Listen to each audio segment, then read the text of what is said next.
so much for watching. Thank you. Have you subscribed? Yes, you. Have you subscribed? You. Yeah, before you go, click. It's free. Click. Just that's it. Have you subscribed? You're laughing. Have you subscribed?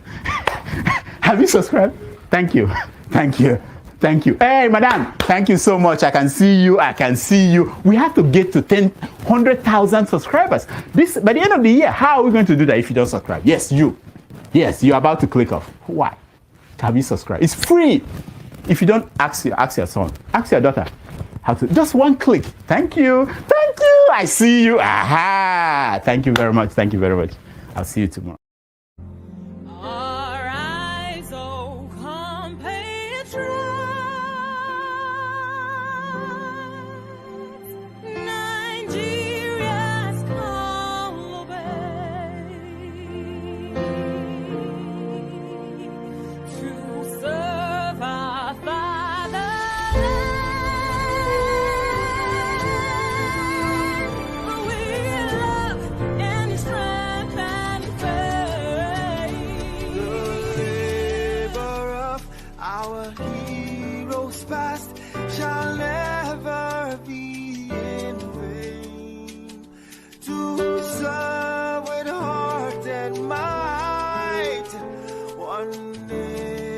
Bound in freedom, peace and unity. Hey, that's so. Yeah. Oh, yeah. Arise, oh compatriots. Nigeria call obey to serve our fatherland with love and strength and faith. The labor of our heroes past shall never be in vain. To serve with heart and might, one nation bound in freedom, in freedom, in freedom, peace and unity. Arise, my people, arise, my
Good morning, good afternoon, good evening, depending on your geographical location. Welcome to this Friday broadcast. Looking at the topic is, should the military take over? This is our first broadcast for the weekend. Tomorrow we're having your Have Your Say, part one, part two. And we're having the ladies segment in the evening, 1 hour. We're starting 1 hour earlier than the usual time. I will be looking at the upcoming US election, focusing on the role of women in politics. We'll also be having a debate on the Republicans and the Democrats as well, to also concluding what we started last week, Saturday. During the end government, bad government protests, some Nigerians were calling for the military to take over. For some strange reasons, my village people, they hacked into my phone and took that video away. And I asked my boss, Rudolph, he couldn't find it himself, but he played it here during Showare's interview, I think last 2 weeks, where some Nigerians were calling for the military to take over. So, and that is why we have today as an history class. History 101 is a college course that covers a wide range of topics, including the history of world cultures, empires, and states. I did say last week, it's here that the purpose of recorded event is that we may learn from it. However, it appears that we Nigerians, respectfully, we've not, either we don't learn from history or we disregard history. And anyone who disregard history, we disregarded that history at his or our own peril. So we must not disregard history. Why some Nigerians will be calling for the military to take over? First and foremost, it's unconstitutional. It's not. It's frowned at any part of the world for the military to take over and be in power. And I think there's a comment here. The earlier person who commented on this was this gentleman or this person. Military takeover is the worst idea ever. They will also take over your very beautiful wife. That's wonderful. Daughter and sister. They can take them and keep them for days, and there's nothing you can do. Uh, it's a question and also a statement. You see, how have we used history to our advantage, particularly the black community, or as they always call it, a black race, or whatever it is, whether we are raised or not? How have we used history to our advantage? Why are some individuals calling for the military to take over? Buhari was former military heads of state. Obasanjo was also a military heads of state. What did they do different from when they were when they became civilian presidents in the name of democracy? That is the question before us. So, Dele, thank you. Adele, you said rigging election is against the constitution too. Agreed. Rigging election is against the constitution, but coup is not enshrined in the constitution. They're two different things. So, thank you for that. Rigging election is against the constitution, and that is why they went to the law court to fight the case, and the law court upheld that President Tinubu won the election. So a lot of things are against the constitution. So, but we Nigerians, we disregard the constitution. We don't have respect for our constitution, and we feel that some individuals go about parading that the constitution is a fraudulent document, constitution that they've not read. But that's not the case here today. We can delve into it. We'll delve into it, time permitting. We are here to talk about history. Last week there was a broadcast here held by forefather, and it was like an history lesson going back years ago. And I asked a question. Yes, Nigerians are well educated, well grounded in history. In fact, if you go around the world, people will tell you Nigerians are well learned. But the question is, how have we used history to our advantage to progress or to improve our society? And that's why we're here today. The military, when they were in power, what difference? What difference did they do? Did they change the life? Were people life change? Did they put down anything that we can say, oh, this is what the military did, and it's still in continuity? Obasanjo came to power as a democratically elected president. Buhari came to power, stayed there for 8 years. Akoba Tadaba, Akoba is Akoba, Adaba is the other person. When they were military heads of state, that's the words they used for them, what did they do? So why are we not using history to our advantage, but rather we use history to hurt each other, to want to hurt us and drag us to a place where we don't want to be. We all know what the situation is like in the country. It's no longer bread and breakfast in Nigeria again.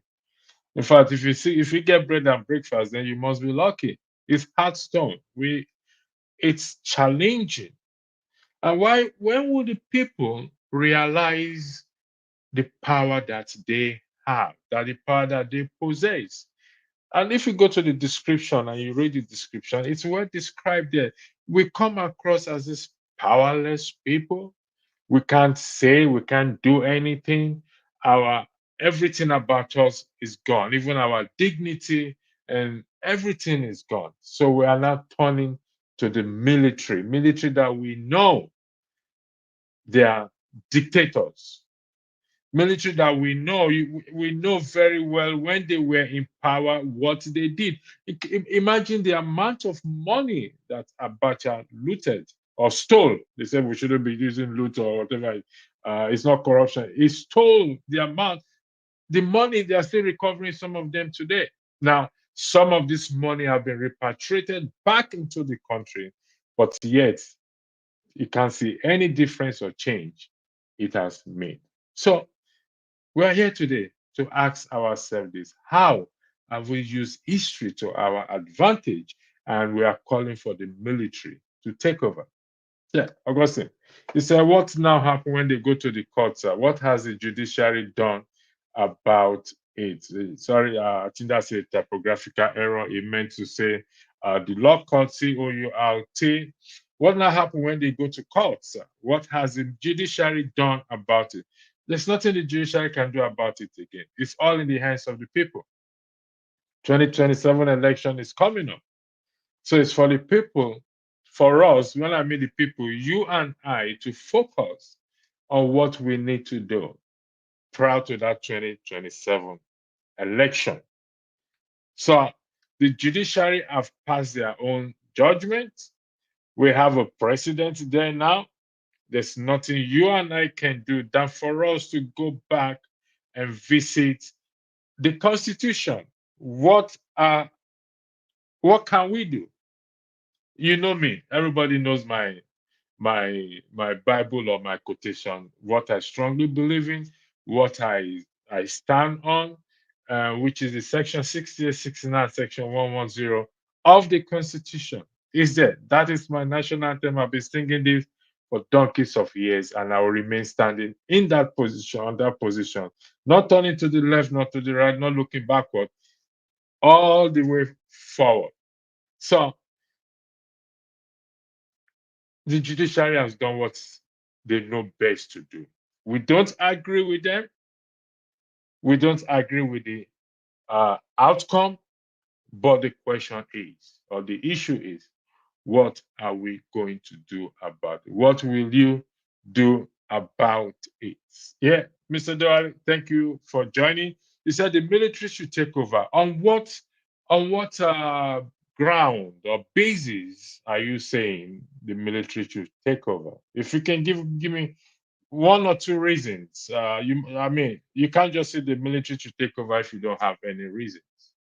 For saying the military should take over, what you are admitting to is the citizens are powerless. Because we're going by the definition of democracy. Government what? Of the people, by the people, and what? And for the people. So the military is not democracy. Yes, we may not be seeing democracy as it should be in Nigeria. And who is to be blamed? You and I. We can't blame anybody. It's you and I, the people, the people, the people, for the people, by the people, with the people. It is you and I. So give me two reasons why you now said we should what the military should take over. So Mr. Adifenwa Cole, I will appreciate if you give me two reasons for that. The military is more corrupt than the civilians. So you can see that's a counter argument, Mr. Dewale. So you need to counteract it if you say the military are not as corrupt as the civil, or more corrupt than the civil. You know that things are falling apart when the civilians begin to advise the military to take over. Only the military without balls are told when they need to take over. You know that things are falling apart when the civilians begin to advise the military to take over. That is not, no, sir. Respectfully, while I acknowledge your opinion, the civilians, which is you and I, we have the power. Any country that you see practice true democracy to a large extent is down to the people. It's going to be challenging. Nobody, I'm not under that illusion that it's going to be an easy thing for us to do, but it's not impossible. It's not impossible. We can achieve. You see, as long as we keep telling ourselves that we cannot, then we will not be able to. That is how powerful our words are. As long as we keep telling ourselves, we keep drumming it on our head, and it's like when you tell a lie and you emphasize on that lies and you build on that lies and you people believe it, that lie become an establishment. That is what we are doing to ourselves. So we can't blame anybody for what we are doing to ourselves. We are supposed to push positive thing out there. Push positive thing out there. Tokwe, you said even with the so-called democracy we have now, the people are still powerless. That's not correct. That is what you see. This is the message we have to push back against. Why will you say the people are powerless? What attempt have the people made so far for you to come to that conclusion that the people are powerless? Will you say you are powerless?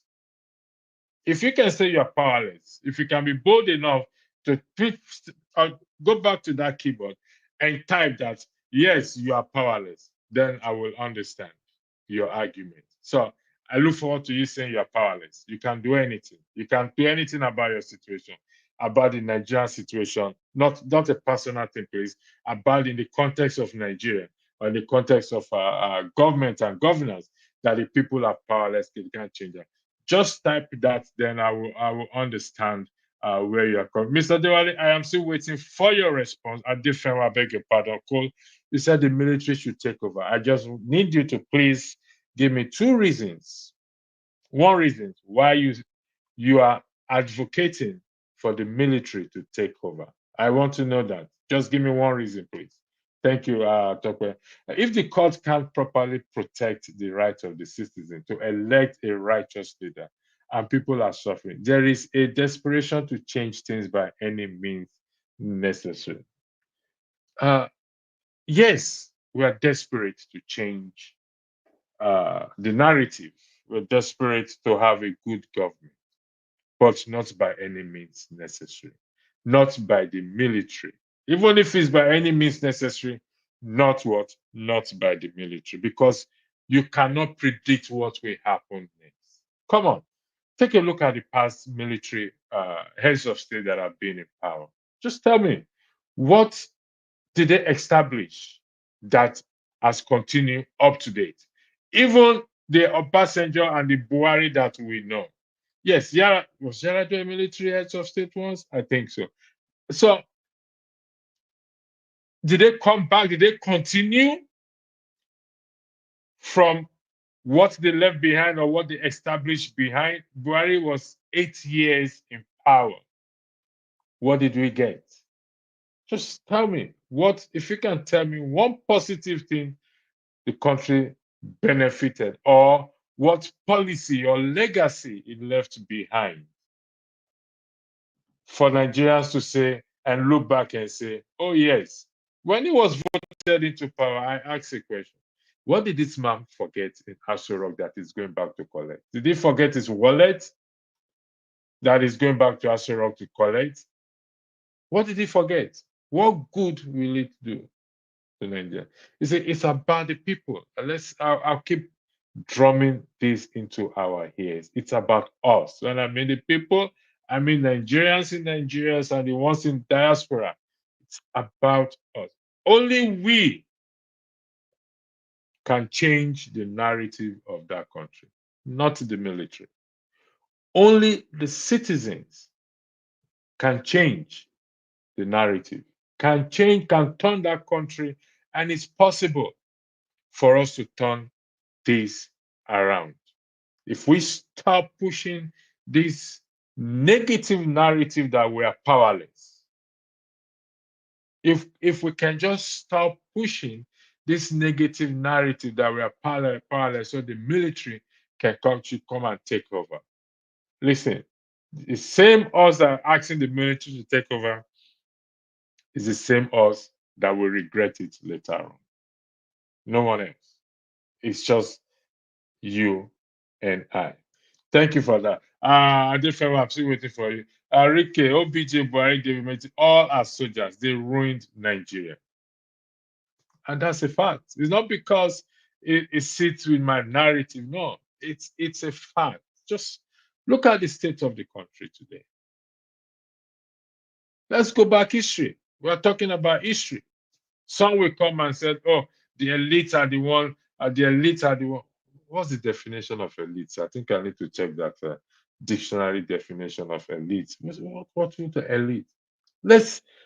It's time we start to use history to our advantage, but we don't. We will talk about colonialism every day. The colonial master did this. Our brains are wired this and that. Nigeria is a many nation. If Nigeria is many nation, then for crying out loud, split it. Is anybody stopping us from splitting it? Nobody is stopping us from splitting it. Oh, Nigeria shouldn't be a Nigeria. The amalgamation, they brought us together. We should.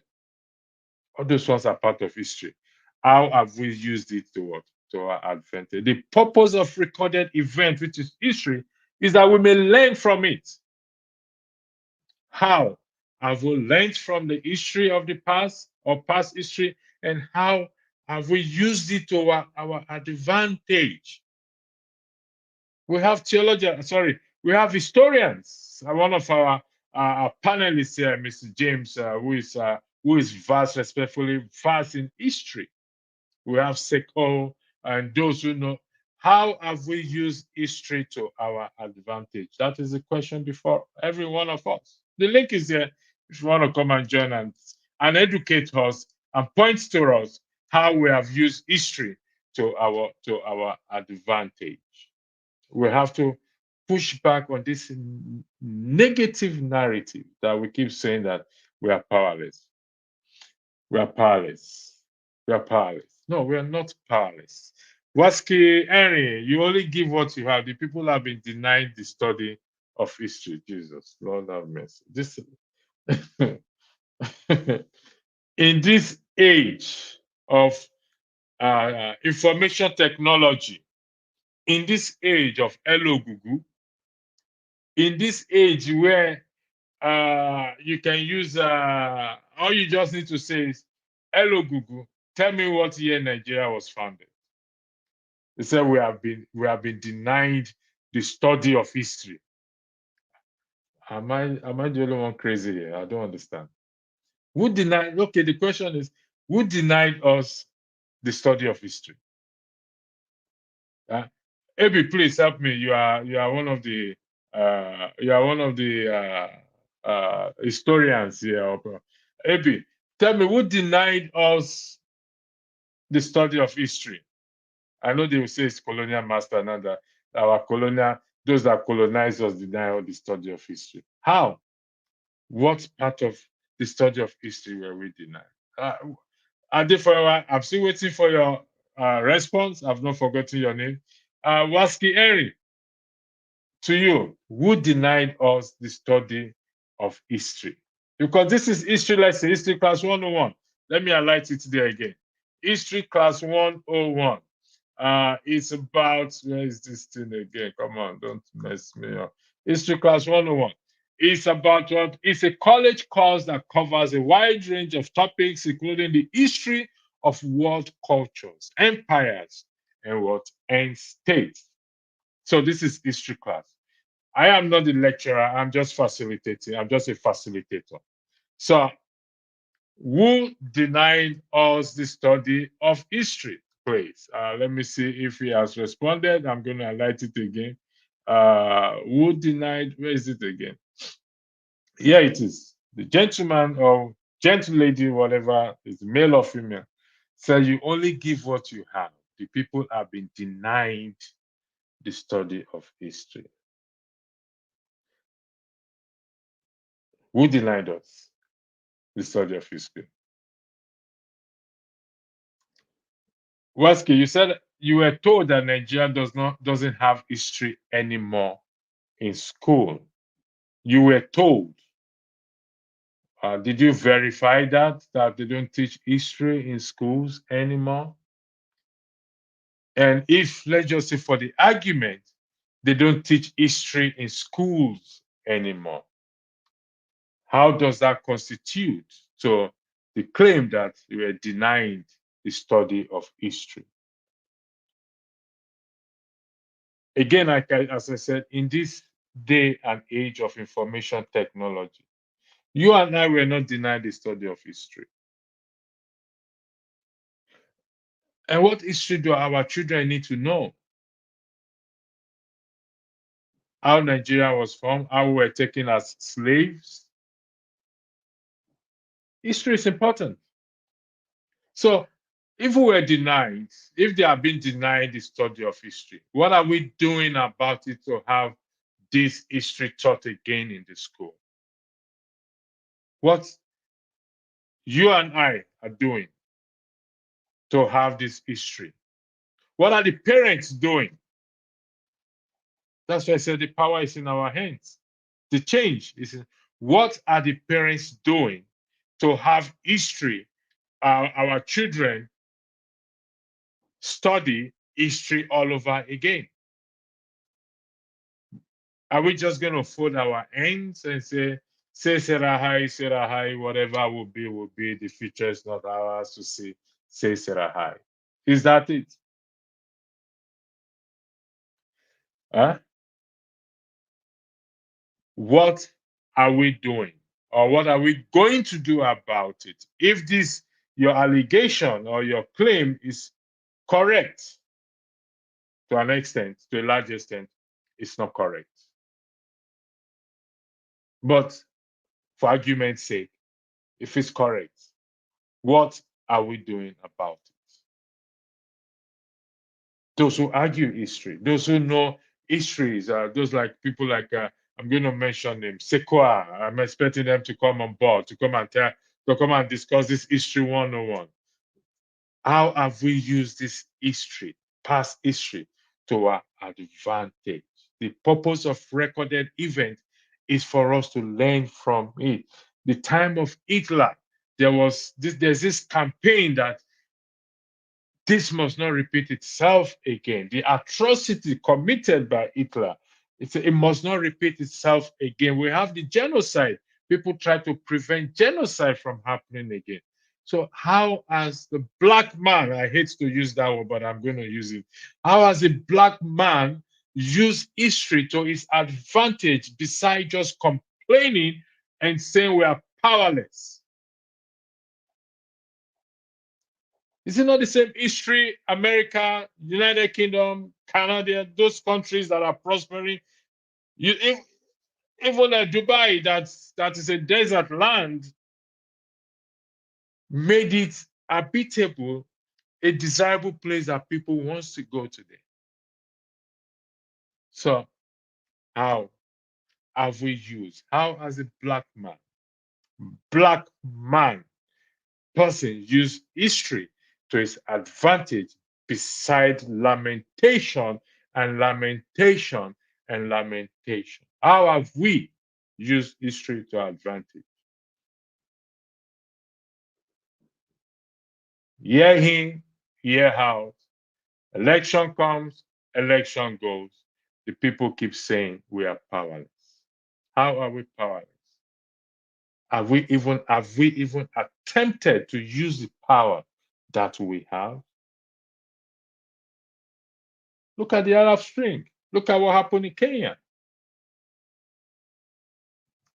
Coming to a country that is blessed with natural resources should be one of the best countries in the world.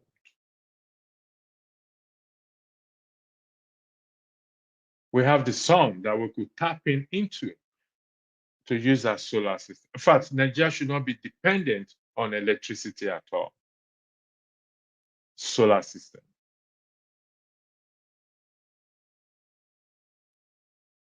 So how have we used history to our advantage? Are we going to just be quoting history? It's good. We have people, we have, like I said, we have historians.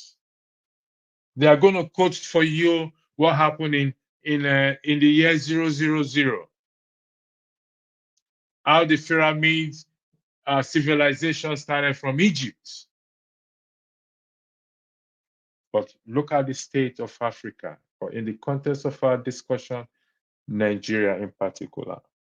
How have Nigerians used history? How have we Nigerians, so I'm putting all of us in the same basket, how have we Nigerians used history to what? To our advantage? Than rather to say, oh, the elite is our problem. The politicians is our problem. They came from us. They did not fall from the sky. If the nation is, if there are more than one nation in that country, it doesn't take much to split it. Trust me when I say that. It doesn't take much. But the truth is, we don't want to.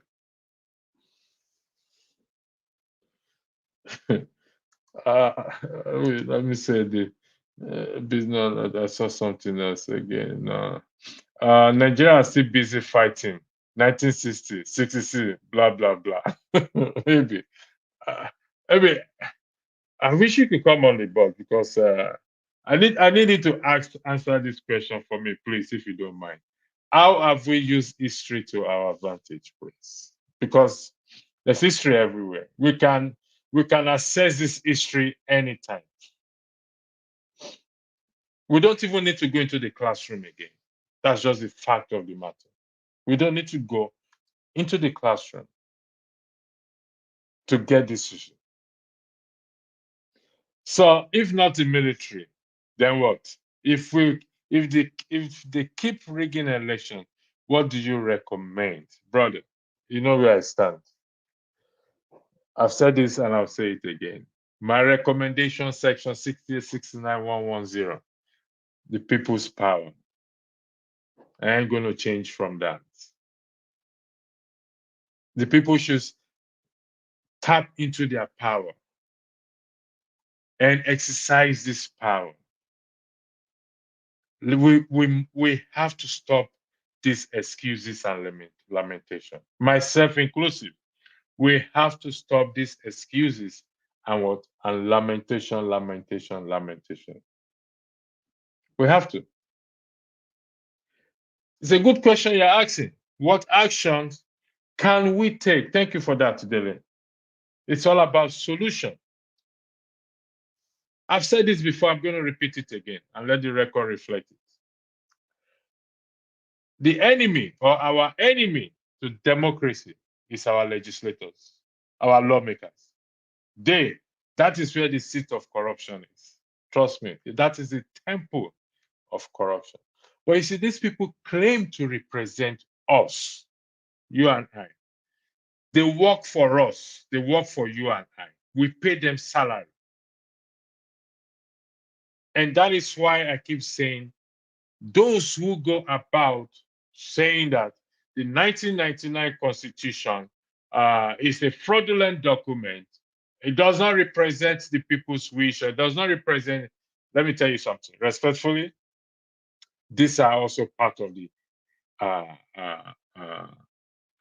enemy of progress in that country.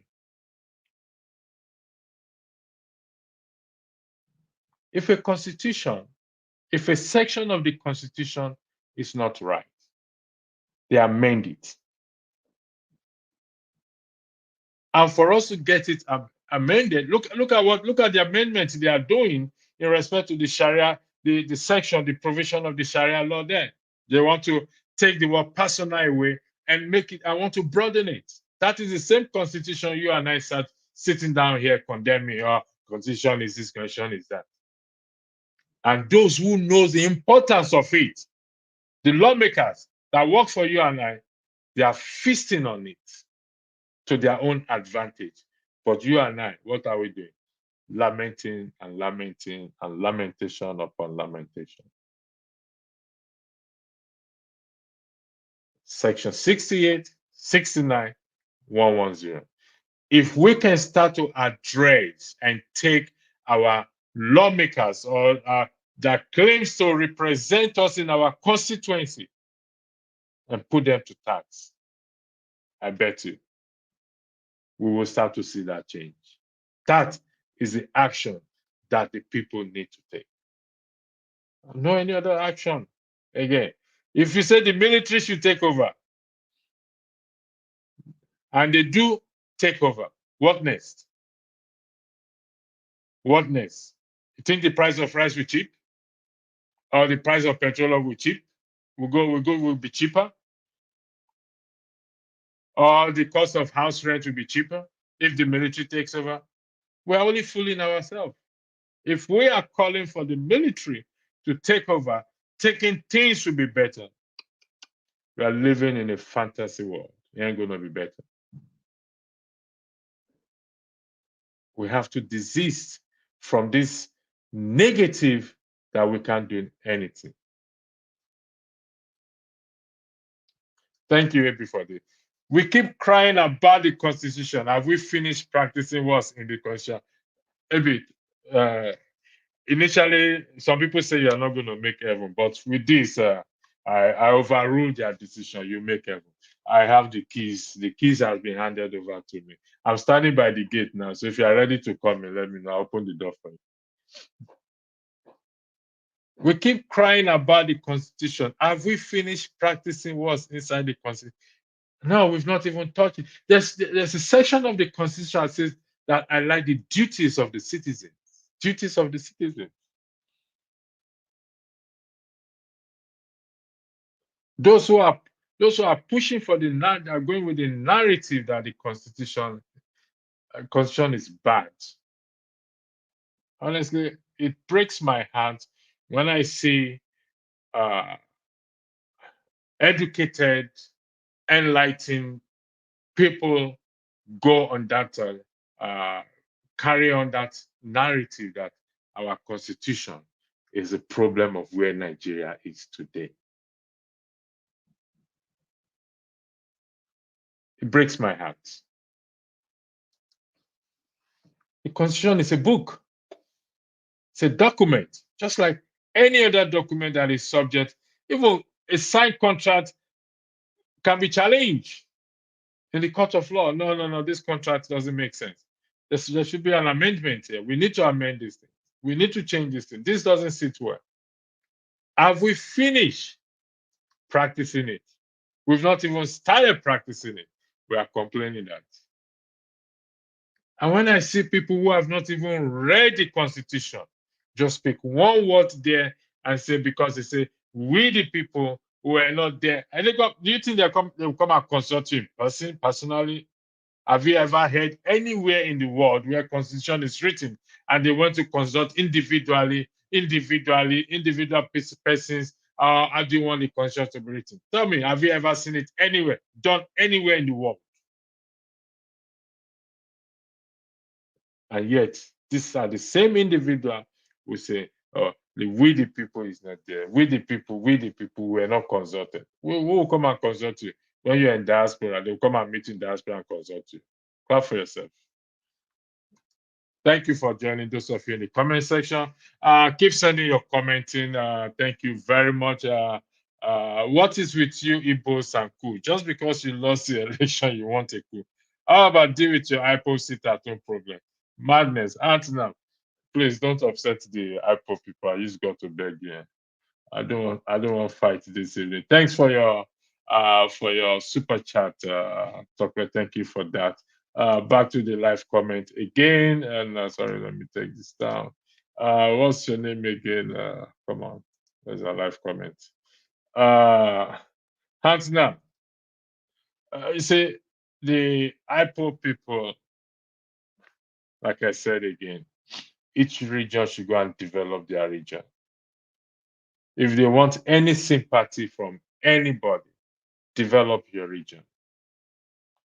Build the dam, build the port, tie the roads, provide electricity for your region. Then you will gain people's sympathy. Outside that, you gain nobody's sympathy. You only lament and lament and lament. If the region, the Ogoni or the Jaw region say they want to break away. In fact, a few days ago, I was talking to my cousin, and the road that leads to my village, he said the recent flood there, the road is now bad that you have to stop at the point of the road and take a canoe and go to the next continue your journey to the next point where the road starts all over again. That's madness. And if they tell you the amount of money that was used to construct that road, it will amaze you. So let's develop our region if we want sympathy from anybody.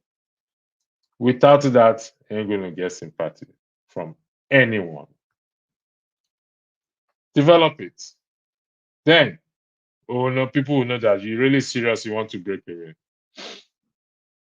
People will know that you are really serious. Either IPOB, either Yoruba, either the John Nation or the Ogoni Nation. Doesn't matter how many nations they said is in Nigeria there. Start to develop your region. The federal government is not stopping you from developing your region. Use the little resources you have to develop your region. Make these provisions for the people, and the people will now support. Yes, it's time for us to break away.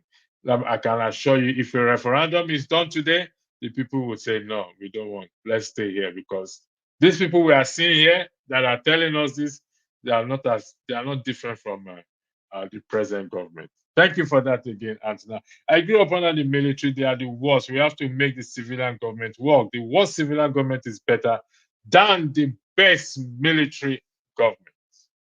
Thank you for that. The worst civilian government is better than the best military government.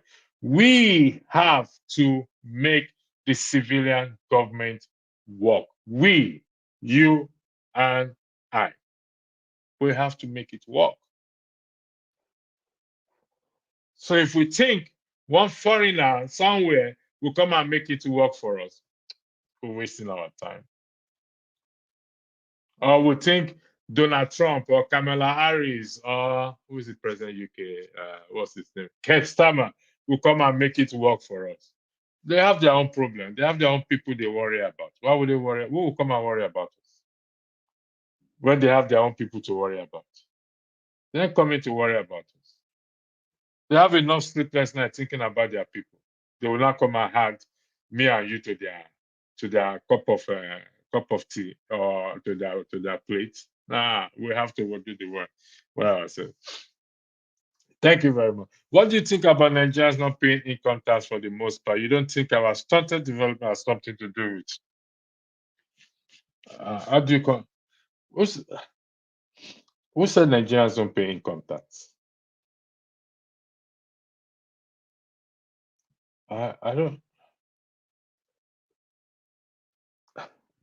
Tax is deducted automatically from people's salary. The question is, where does the money go to? What do they use the money for?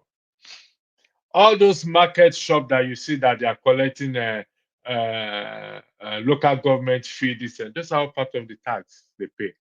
Where's the money going to? Are Nigerians not paying income tax? Because this is automatically deducted from their salary. Please, except I am wrong. I mean, I worked in Nigeria before. I think I still have one of my pay slip with me. I still saw it 2 days ago when I work with work on the ship with I think it's Monterrey. I say I have one of my pay slip with me, and I can see tax deducted from it. So who said Nigerians don't pay income tax? Oh, it's changed that only a minority have tax deducted. It's not minority have tax deducted. uh, this is our problem. This is always our problem. Only a minority. Okay, you change the language again. I said for the most part. Income tax is a direct tax, not indirect tax. So, thank you very much. Let's be factual. Income tax is a direct tax, not indirect tax, meaning you don't have a choice. It will be deducted both in the private and in the public sector. You don't have a say in it.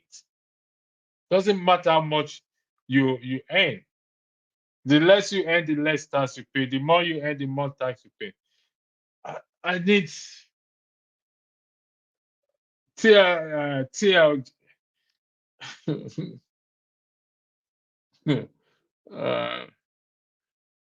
It said, I'll come back to you again, Martinelli.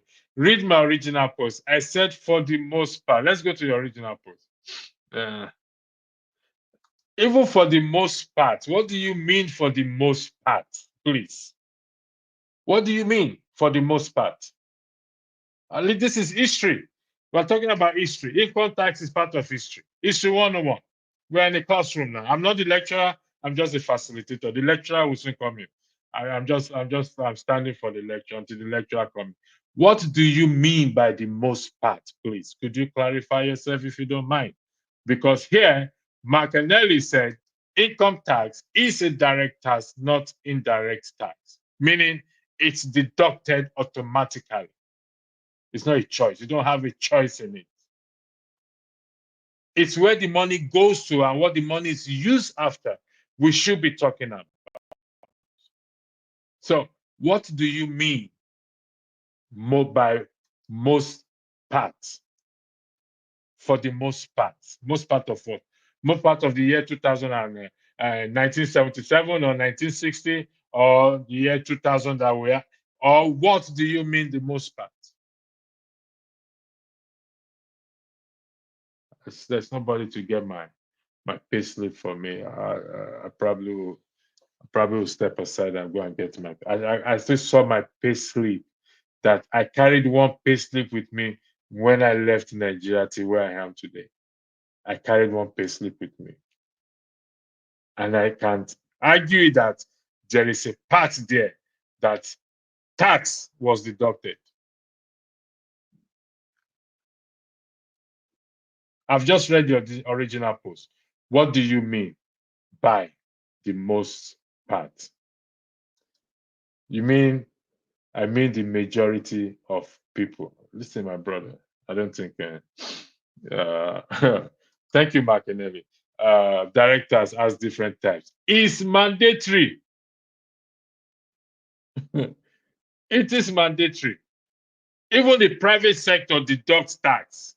Whether they remit it back to the government is what we don't know. The private sector deducts tax from their employees. Do they remit it back where they're supposed to remit it back to? That is another argument on its own. But say people don't pay tax. No,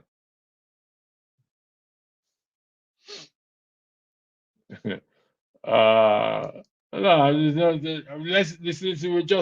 This is history 101. Like I said, how have we used history to our advantage? We are dealing with history here. History 101. Those who knows history, we can't see them again. I can't find them. They are not coming in again. I come and tell us, those who think our elite are our problem.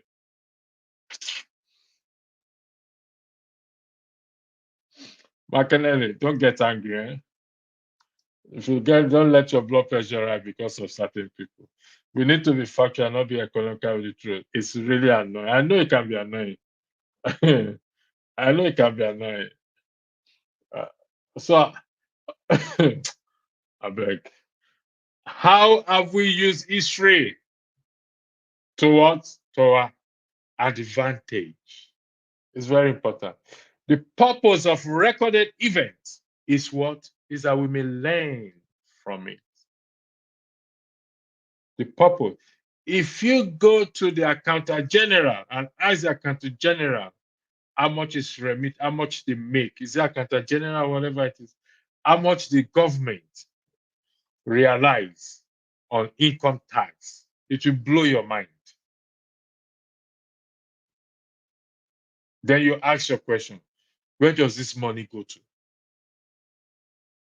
It will blow your mind how much income tax they realize every year. It will blow your mind. Okay, Mark Nelly, we'll take a short break and we'll be back after the short break. So stay tuned. I'm coming back here. We'll continue with this.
Welcome back for that short break. I know I went to get my payslip.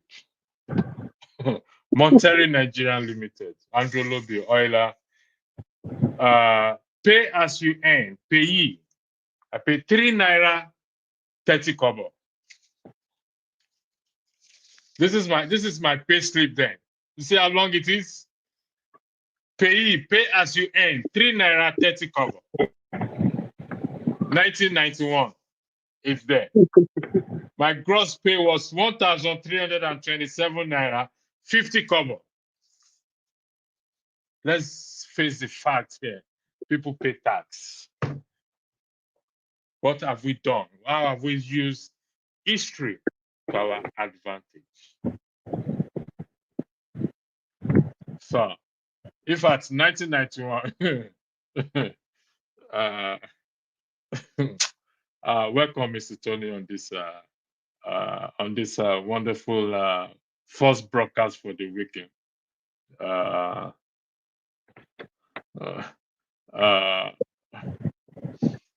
We are here. We, the citizens, have to do something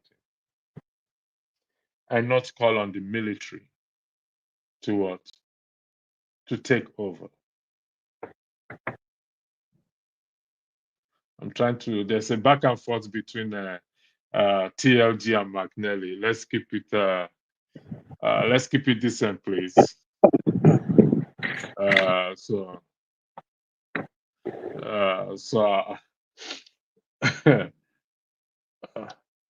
The floor is yours.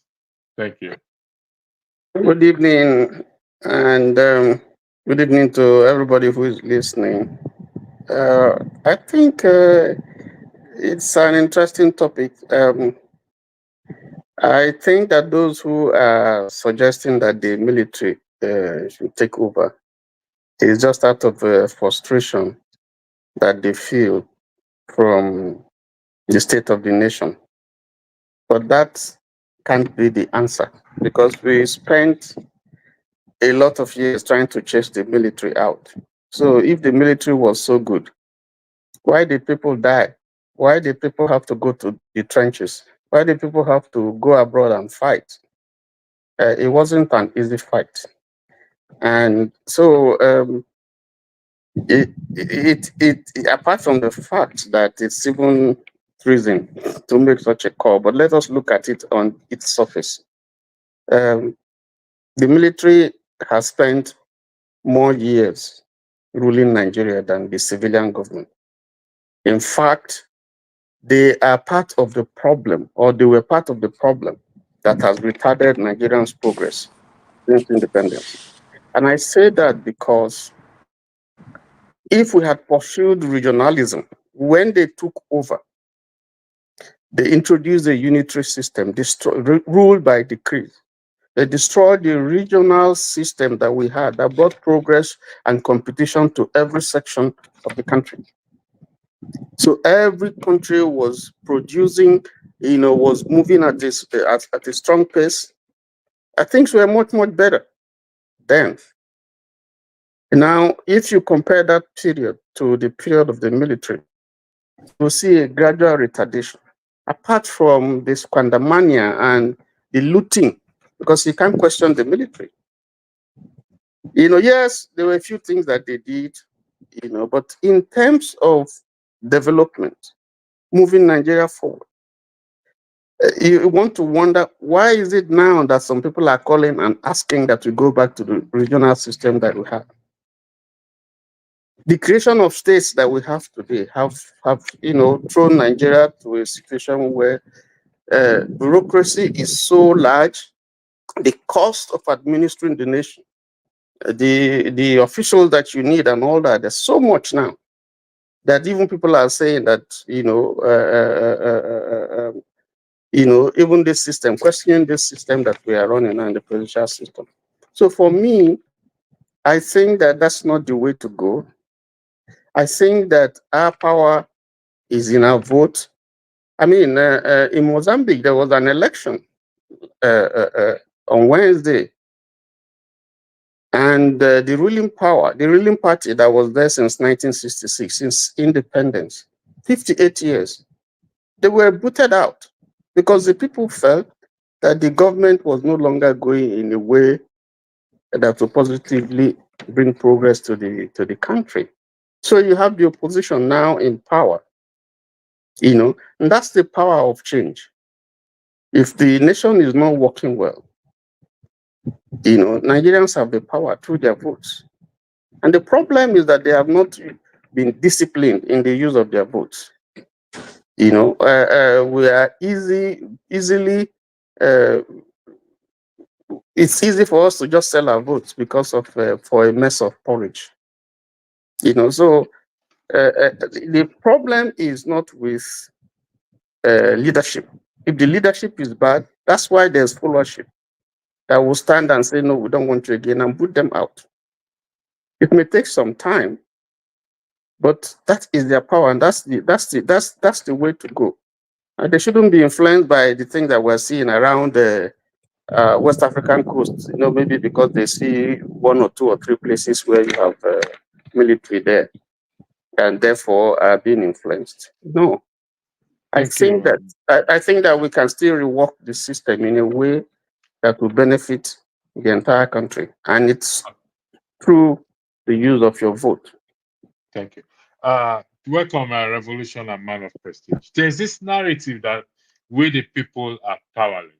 We don't have power. We can't do anything about the situation. During the end bad governments, some individuals are calling for the military to take over. Mr. Tony just said it's about frustration. The people are frustrated. If we are indeed truly frustrated, I'm not dismissing that. What happened to our power? Should we be pushing this narrative that we are powerless? We can't do anything about our situation. How have we used history to our advantage rather than us having to lament? I'll go to you first, Revolution, please. Then I'll go to Man of Prestige. Yeah, You're muted. good day and greetings. Yeah, you can hear me now? Yeah, we can hear you loud and clear. Yeah, I'm saying greetings to everybody in the house. Yeah, greetings to you too. Thanks for joining. Yeah, in fact, I'm at work. I just took some few minutes to just respond to this the topic of the day. So I might disappear after this. You see, when we talk about the military taking over Nigeria or trying to rescue the problem or quagmire, how you people who are educated used to use those big English, that is happening in Nigeria right now, you find out that it's all comes back to what we are talking about, revolution. My brother Tony, I don't argue with him. That is his own opinion, and that is the opinion of all these church people or these pastors. Take it easy, things will happen. Take your vote while people are dying. While the people who are enjoying are enjoying. Same faces since I was born. It's the same faces you see every day. They will say future Nigerian, the youth are the leaders of tomorrow. You never see them. When we come, they tell us, don't worry, use your vote. The day of the vote, we see them go to court. The whole people who voted, everything just dabaru like that. No. Where we are at this junction, if we want to speak the truth, and just a point of correction, he was talking about Mozambique. It wasn't Mozambique, it's Botswana. Mozambicans, they are still fighting about the rigging.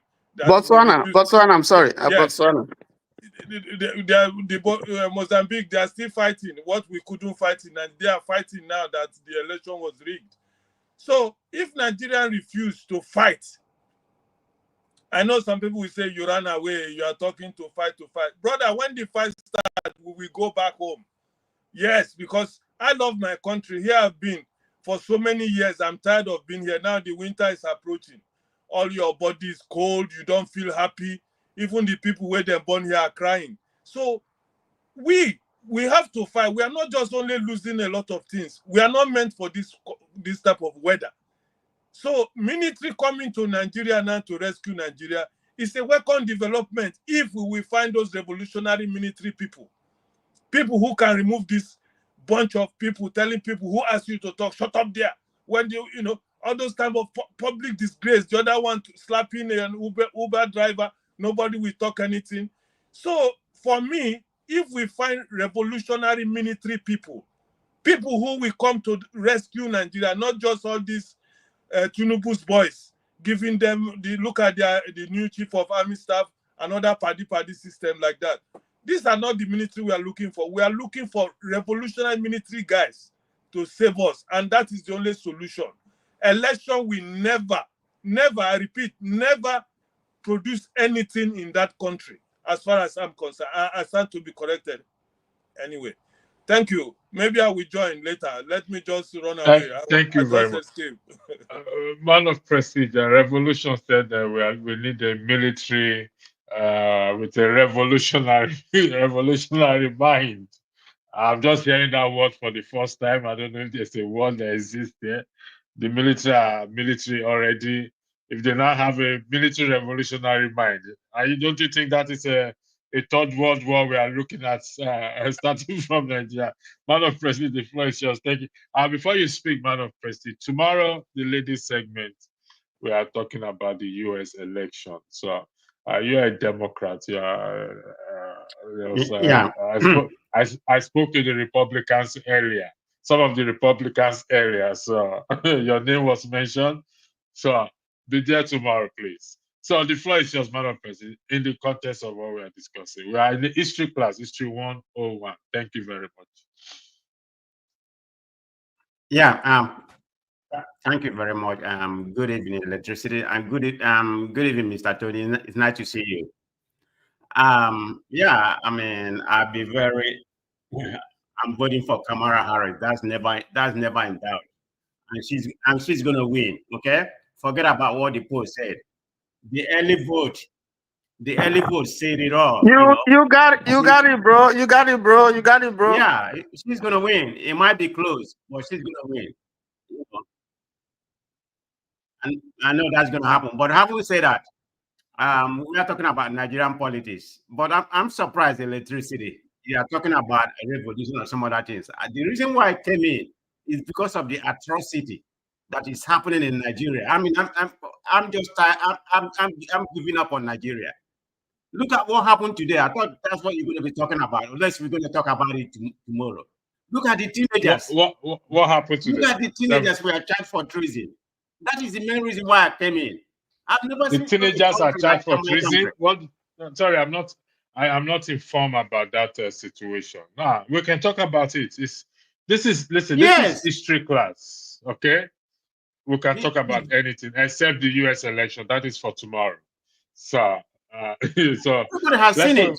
What happened? About 30-something teenagers from age of 13 to 16. They are charged for treason. I mean, they came to court today. A lot of them were hungry. They fell out in the court. They have been in detention for the last 90 days. Is that the What country did they do? you want to talk about? Yes, I don't even know what to talk, because I'm tired of Nigeria. I just come to talk to that. Forget about Man of Prestige. What did they do for them to be charged for treason? Those were those that were held in the north for flagging Nigerian flag during the demonstration. So there are lots of them. There were also adults who were involved. Okay.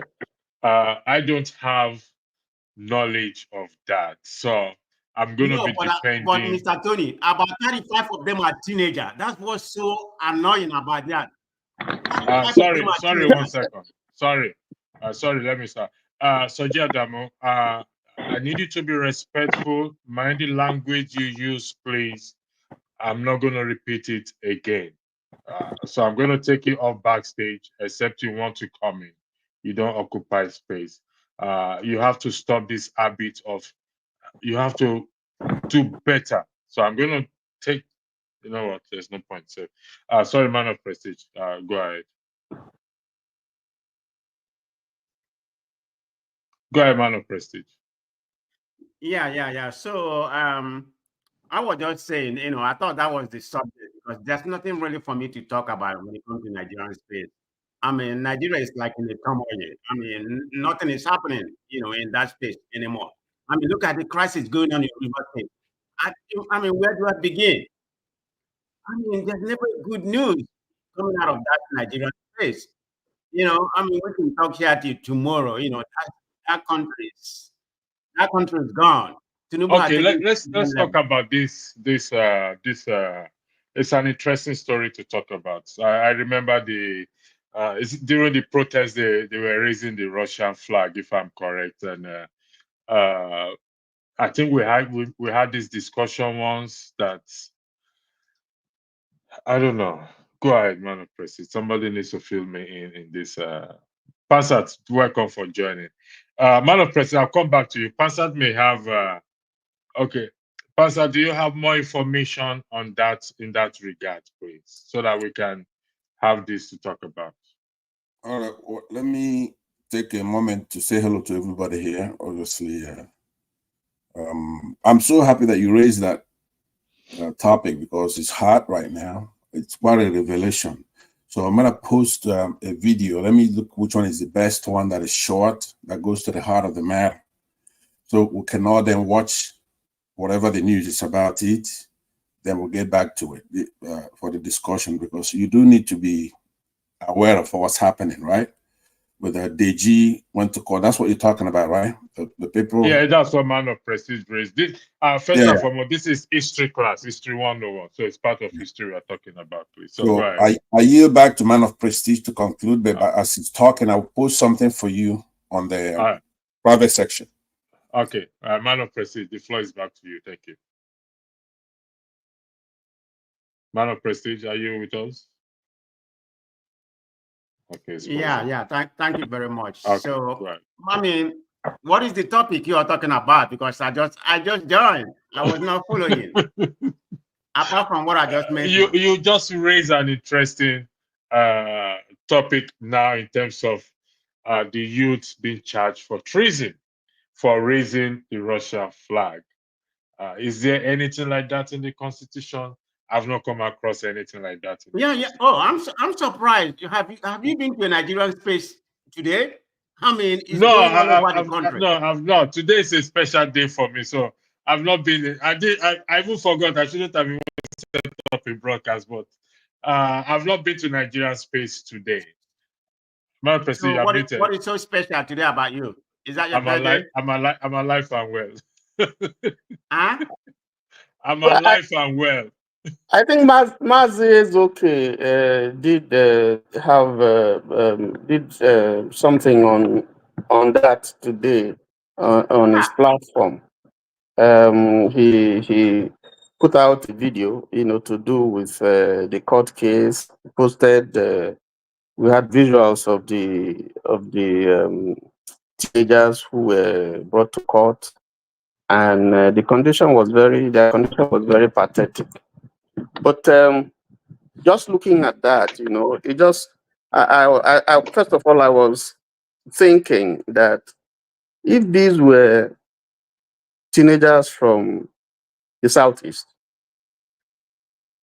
I think because we have discussed this here on the platform, I think a lot of people would say that it is because they are from the Southeast. That's why they are being treated that way. But they are not from the Southeast, they are from the North. And they have been there for over 90 days. And the condition in which we saw them is pathetic. You can even see Mr. Tony, should anyone be treated that way in the first place? That's the issue. First of all, they are teenagers. I think between maybe 14 and 17, and they've been put in detention there with adults and under very pathetic conditions. I don't think that that is justifiable by any measure that you want to use. I think I'm not a lawyer, but I think there's some violation of their rights, and the lawyers will know better. But it just shows the decay, the general decay in the entire system. Because that's why I drew this comparison. It's affecting every section. And I'm surprised that even Northerners have not taken up this case. And the people who are taking up the case are even people from the South. DG Falano and some other civil society people. It doesn't make sense to me. But the case is in court. We'll see how it goes. It's a pity. The optics is bad. Doesn't give Nigeria a good image. It doesn't give the government a good image. And it's a sorry sight. So if you see people calling now for the military to take over, these are some of the things that they see and they say, let us, be done with this government. But that's not my approach.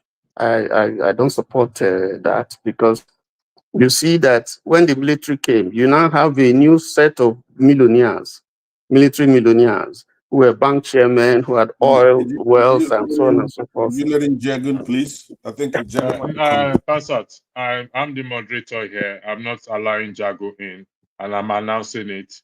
right here, right now. So please, I want us to respect that. Thank you very much. I've seen the video you sent to me, Pansat. Thank you for that video from Voice of Nigeria. I have I've seen the 4. clip.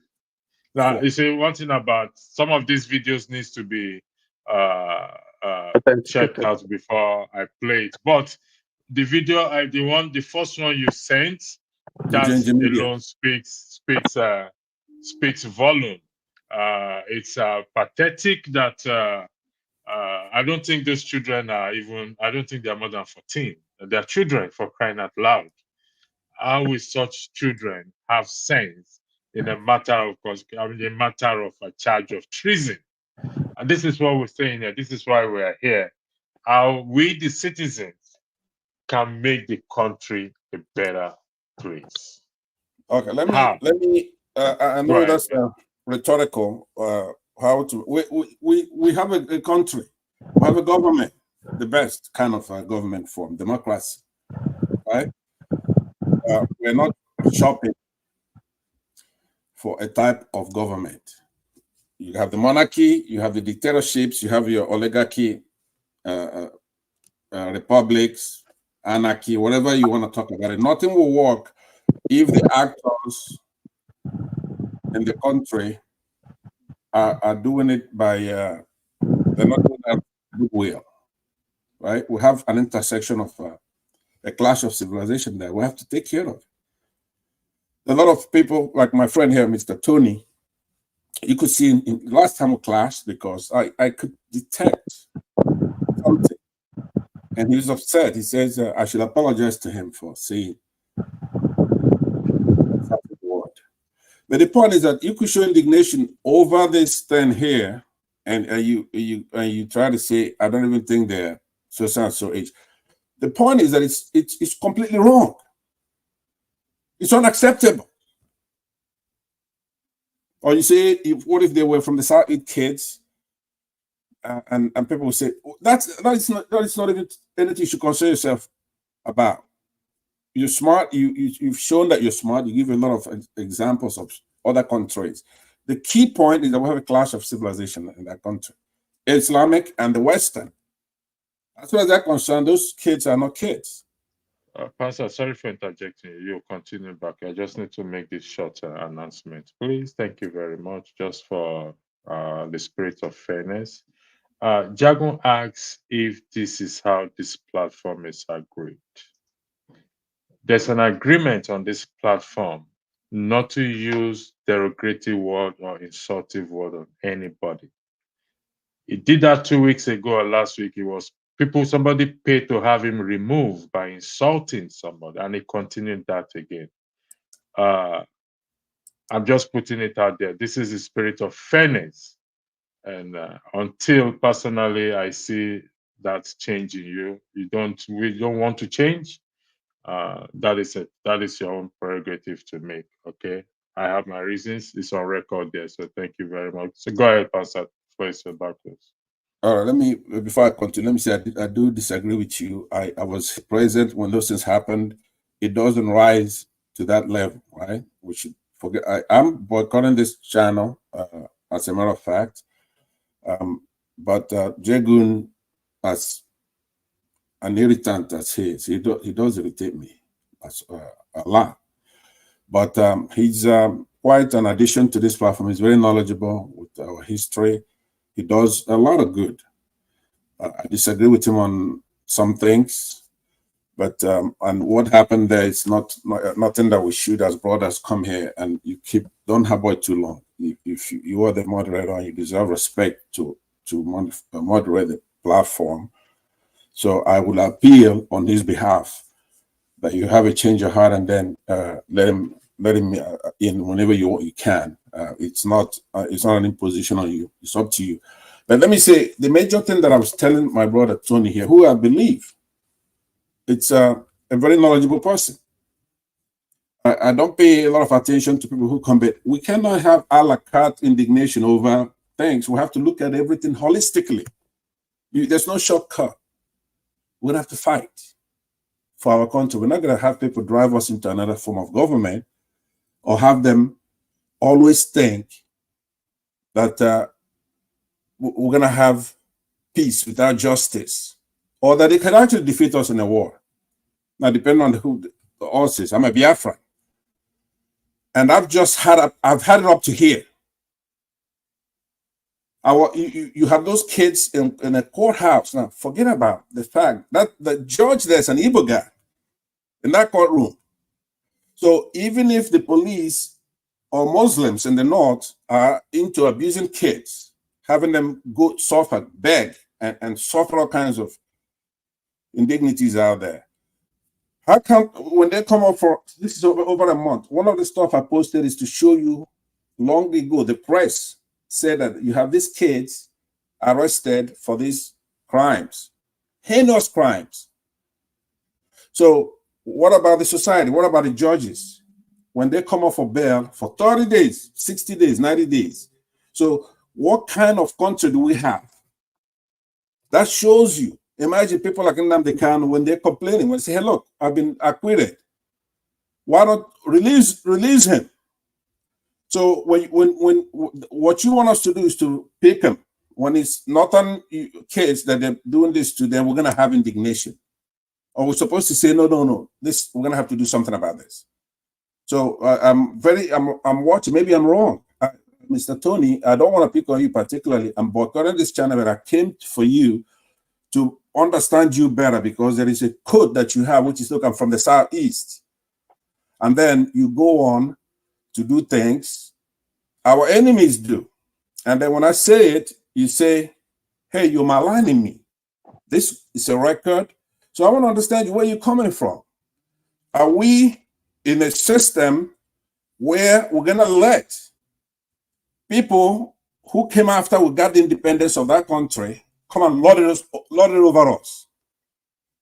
Maybe you're going to sympathetically level around it, because I disagree with that. I believe that we could take over that country as Igbos. As in okra, and to Kaduna, Korea, right? We planted that okra. And a lot of us are here in exile. Pastor, and we're coming home to take that country back. Are we like focusing on those children, or we are going to IPOB? I'm a bit confused here right now. Okay, I had yielded back, but let me just answer that briefly by saying it's a holistic thing. We're looking at the judiciary. We're looking at the kind of government we have. We're looking at the injustice. Now, we're adding another layer to it, which is the kids, the 14-year-olds, 15-year-olds. So I want it treated together. I cannot stay here where you captured some of our people, no matter how old they are, and the justice system is unfair to them. And then when you have Northerners now suffering the same thing, no matter what age they are coming under, then I'm supposed to get upset just because of that. I'm upset because of the whole thing. Thank you. Yeah, I can agree with you that we should be upset because of the whole thing. You want to respond to that, Mr. Tony? Yes, I want to respond. I don't want to go back. Please, while we are responding, let's focus on the argument. Let's be respectful to each other, please. Thank you very much. Yes, Pansat referred to an issue, an altercation that we had in previous discussion on the platform, and the moderator asked him to apologize to me. He refused, but I let that go. Everybody there asked him to apologize. He refused, but that's bygone. Now, I am glad that the moderator listened to me. Everybody who is listening to me and listening to my point. Honestly, I don't understand what point he's making. I have said two things that I said when we discussed about the military issue. I said I don't support it, and I give my reasons. And then when we talked about the issue of the teenagers who were in detention was brought up, I made my point very clear. And if you don't understand what I said, you should ask me. What I said, I summarize it very clearly. I said that it was wrong, and that it shows the decay, the level of decay that we have in the government. And that may be why some people are calling for military rule, which I don't support. I also said that thank God these kids are not from the southeast. And why did I say that? I said if they were, then the reasoning, the logic would have been, oh, it's because they are from the southeast, which has been said here when we're talking about Nnamdi Kanu, Sorry, why he's Tony, still being. let me stop you there. Pansat, Yes. I need you to So please read that. So Tony, I'm coming. Can you please read what is on the screen there for me, please? My brother Mark, I don't include you and few others among the fools here. Pansat, can you read that? Do you know who wrote that? What was that? What does that Do you mean? know who wrote it? No, I don't. So G Adamo or somebody. That is Jagun that wrote it. My brother Mark. You are Mark? No, I'm not Mark. He said, I don't include you and few others among the fools here. Yeah, that's not it. Right. That's fools is not it. Today, all right, thank you. This All case right, go ahead. the cost for Mr. Tony. Pastor, I'll come back to you. Let me summarize. Let me summarize. So I think Pansat has a mindset, and I think you need to listen to people before you begin to judge them. You have a problem with understanding people's viewpoint, and I think you have to clear that because you have a mindset. That's why.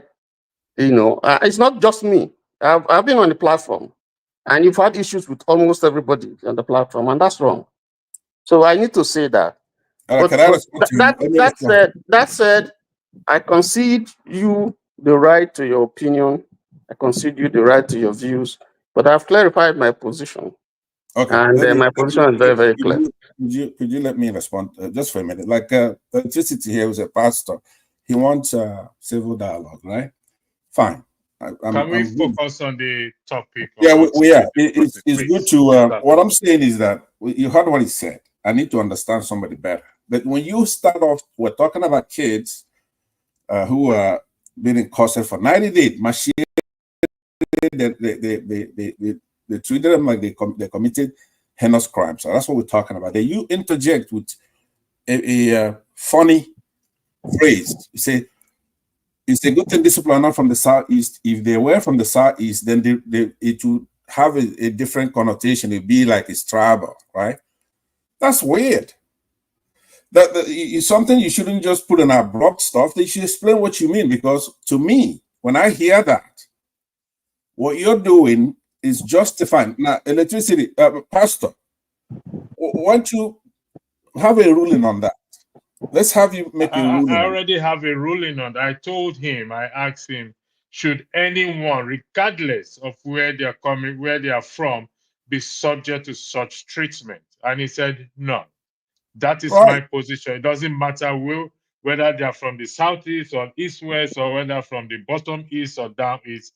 I saw the video you sent to me, and no child, nobody should be subject to if you listen to me, I did say that it is a measure of the decay in the entire system. That means it's all over. That's the point. I said it. All right. Now hold on, but because now this is what I'm saying. But don't say I misunderstand you there.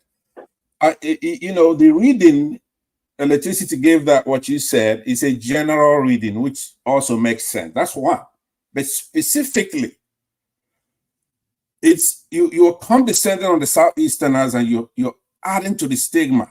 You're saying, oh, they're complaining. This is what I understand from it. There's no stigma there. I mean, I think the point is explained. Let us not be let us move forward. On this one, you want me to understand you, right? On this one, let me see, because now what I'm going to check now is your sincerity, right? Yeah, hold on. Hold on. Wait 1 second. You sent a video for me to watch. I have watched the video. Can we please stay on that injustice being done to those kids, regardless of where they are? Can we stay on that track? Is that possible for you to do? All right, very well. I know it'd be too much to ask to have 30 seconds to cap this one off with him, because I do want to understand him. I think he's smart. There's only two ways it could be. Either that he's here, and because he's smart, I gave him that already, right? You know, from the first day I gave you that. But if you want to come here and you want to be understood, let me make it short for you. What part of the Southeast are you from? So I want to understand you, because there are things you would say, if you're not from the Southeast, then it's okay.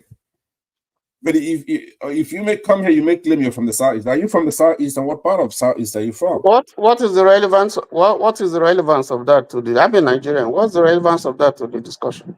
The discussion, that relevance means that if you're inside pissing out, it's different from staying outside and pissing in. You see what I'm saying? If you're not from the Southeast, you have to say, I'm not from the Southeast. And then my question is, what is the relevance of that to what we're discussing? The relevance is that we're discussing Nigeria here. We're not discussing Southeast or Southwest. I'm done. I will go to the video. Because you don't pretend, right? Concert, you said I should give you 30 seconds. You're dragging this thing longer than necessary. I said, please. Give me just one last thing. No, Concert. I've given you enough last. You have tried. I give you credit for that. You have tried. No, move on. It's okay. So, let's take a short break, please. A 30 seconds break, please. 40 seconds break, and we will be back after that break, please. Thank you very much.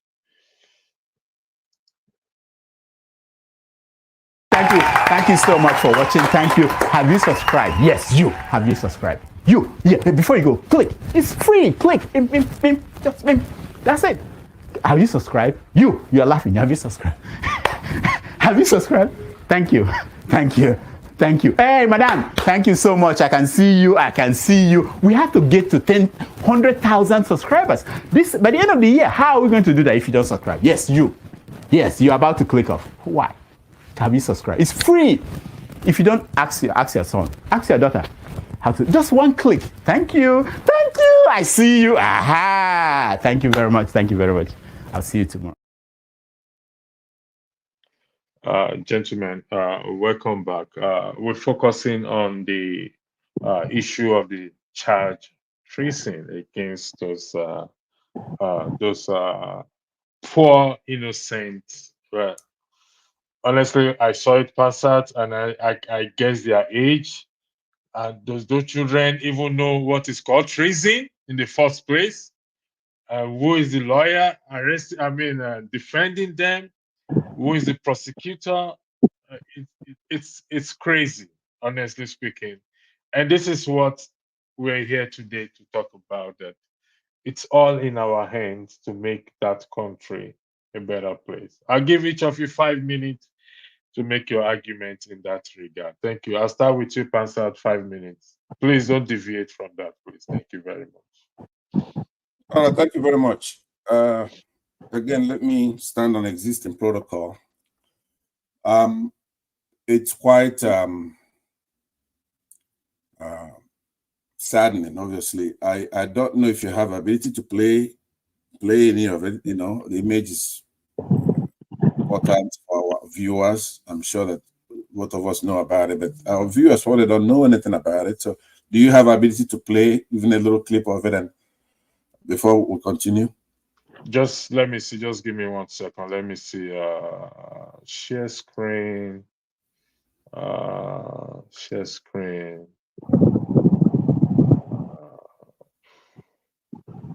Hold on. YouTube. Where is it? Court arraignment of boys. Share screen. Can you see the screen? Yes. Can you confirm? So yes. I hope this does not violate YouTube procedure. I hope so. It's not their video anyway. No. That's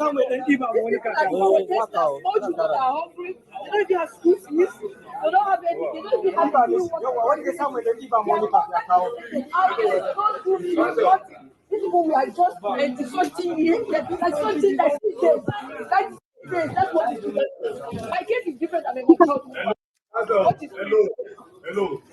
Please, maybe the recording can just stop for now, please. Let's just take a position and see what will happen. As you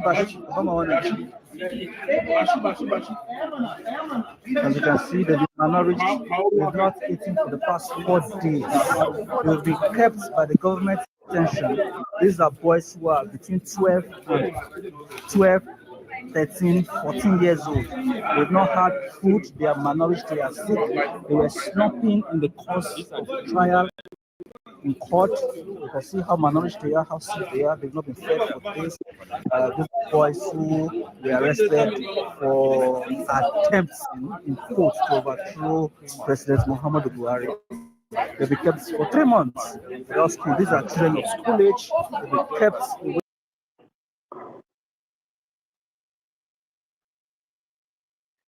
Yeah, welcome back. Did you see was it clear a bit? Yes, thank you very, very much. I urge fellow Nigerians to dig in some more. There's a lot of information on this. Peter Obi has commented on it. So have others, other Nigerians. So I'm not going to repeat what people already know. We know that we have a problem with Northern Muslims, electricity. I want to tell you that right now. That's what one of our problems. These people are from Kano. The people fighting for them, like what somebody said there, are from the South, like DG and other lawyers, right? Now, I had the opportunity to listen to the defense. I mean, the people, the prosecutors from the state. And the reasons they were going, they said that these are not kids. Now, some of these people are married. They're not treating them like kids. They're charging them with treason. Treason is a crime of betraying one's country, especially by attempting to kill the sovereign or overthrow the government. So we cannot have a two-tiered society whereby people in the north treat our kids anyhow. They won't make them go to school. They send them out in the street to beg. They turn them into terrorists and they charge them with treason and try them as adults. While we're in the South, that touches our senses. We don't like it. So we have one constitution and it should be one country, and we should force them to do the right thing or get the hell out of the country. Not the other way around. They're not supposed to force us to go government shopping, to find another kind of government, because there's no kind of government that will work with people like that.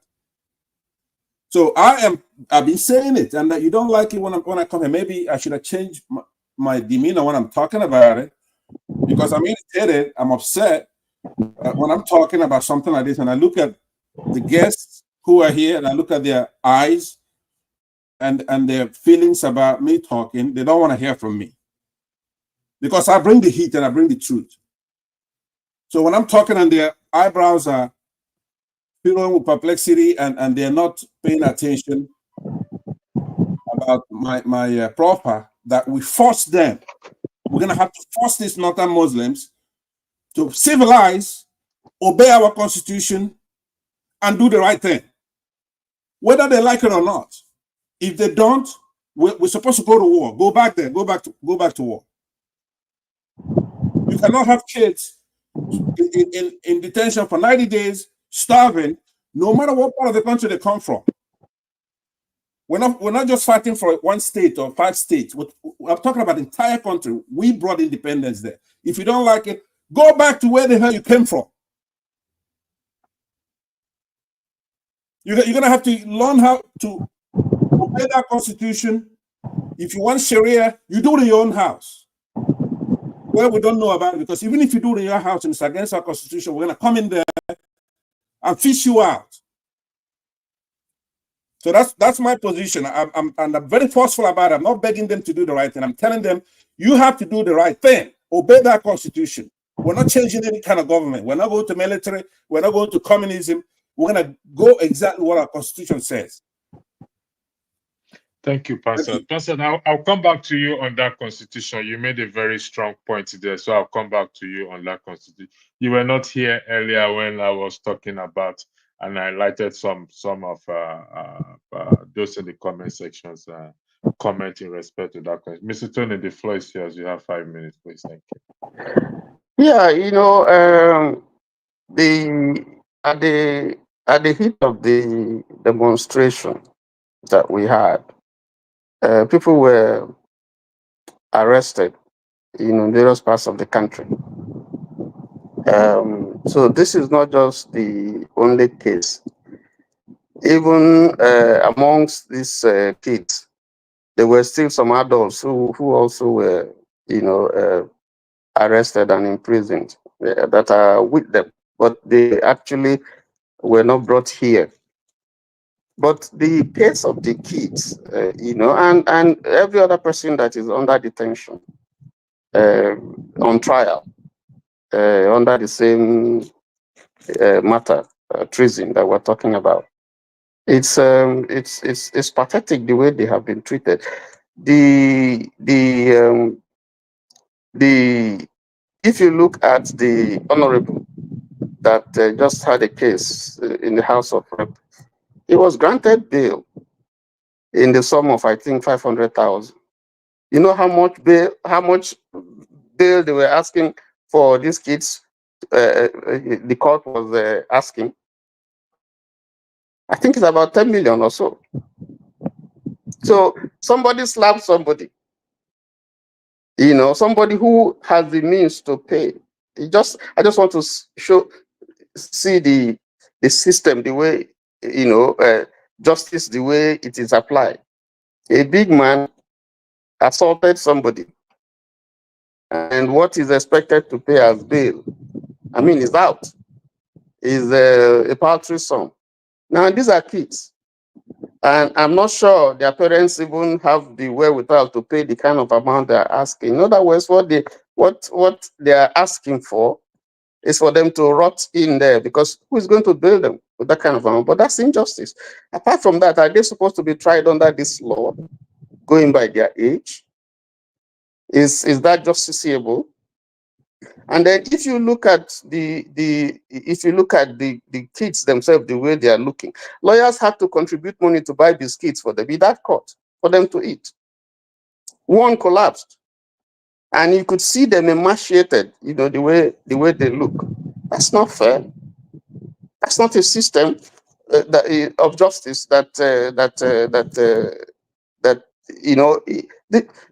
this is just a complete mockery of the judiciary. So I thank Deji and Falana who are standing in for them. But these are just parts of the problems that we're talking about, that the challenges that we're facing in governance today. It didn't start today though, but injustice everywhere. It's not right. It's not.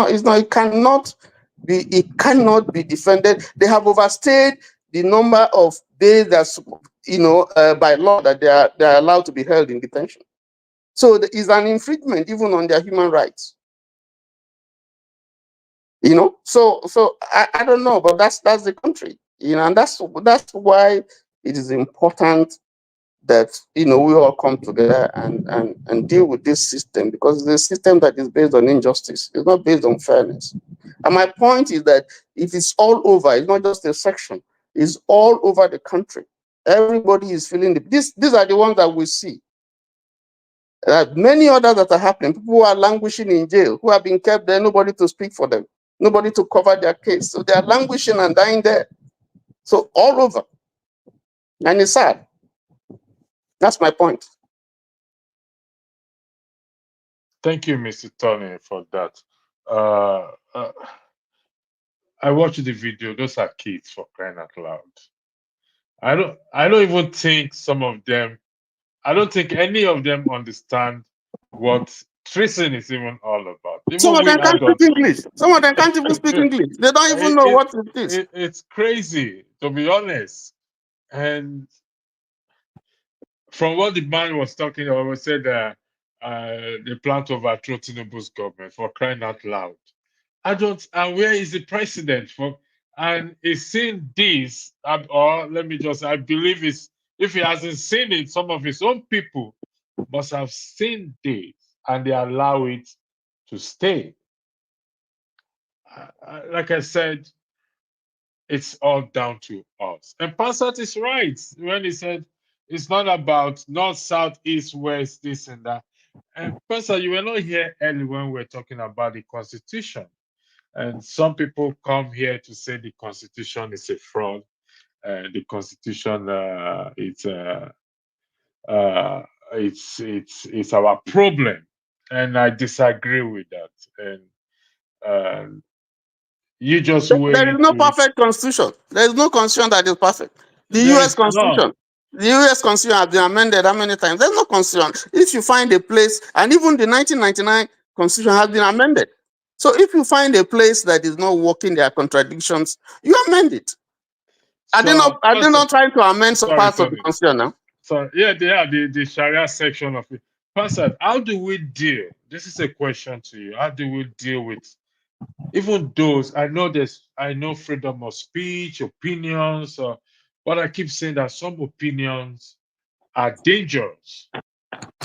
Some opinions are dangerous.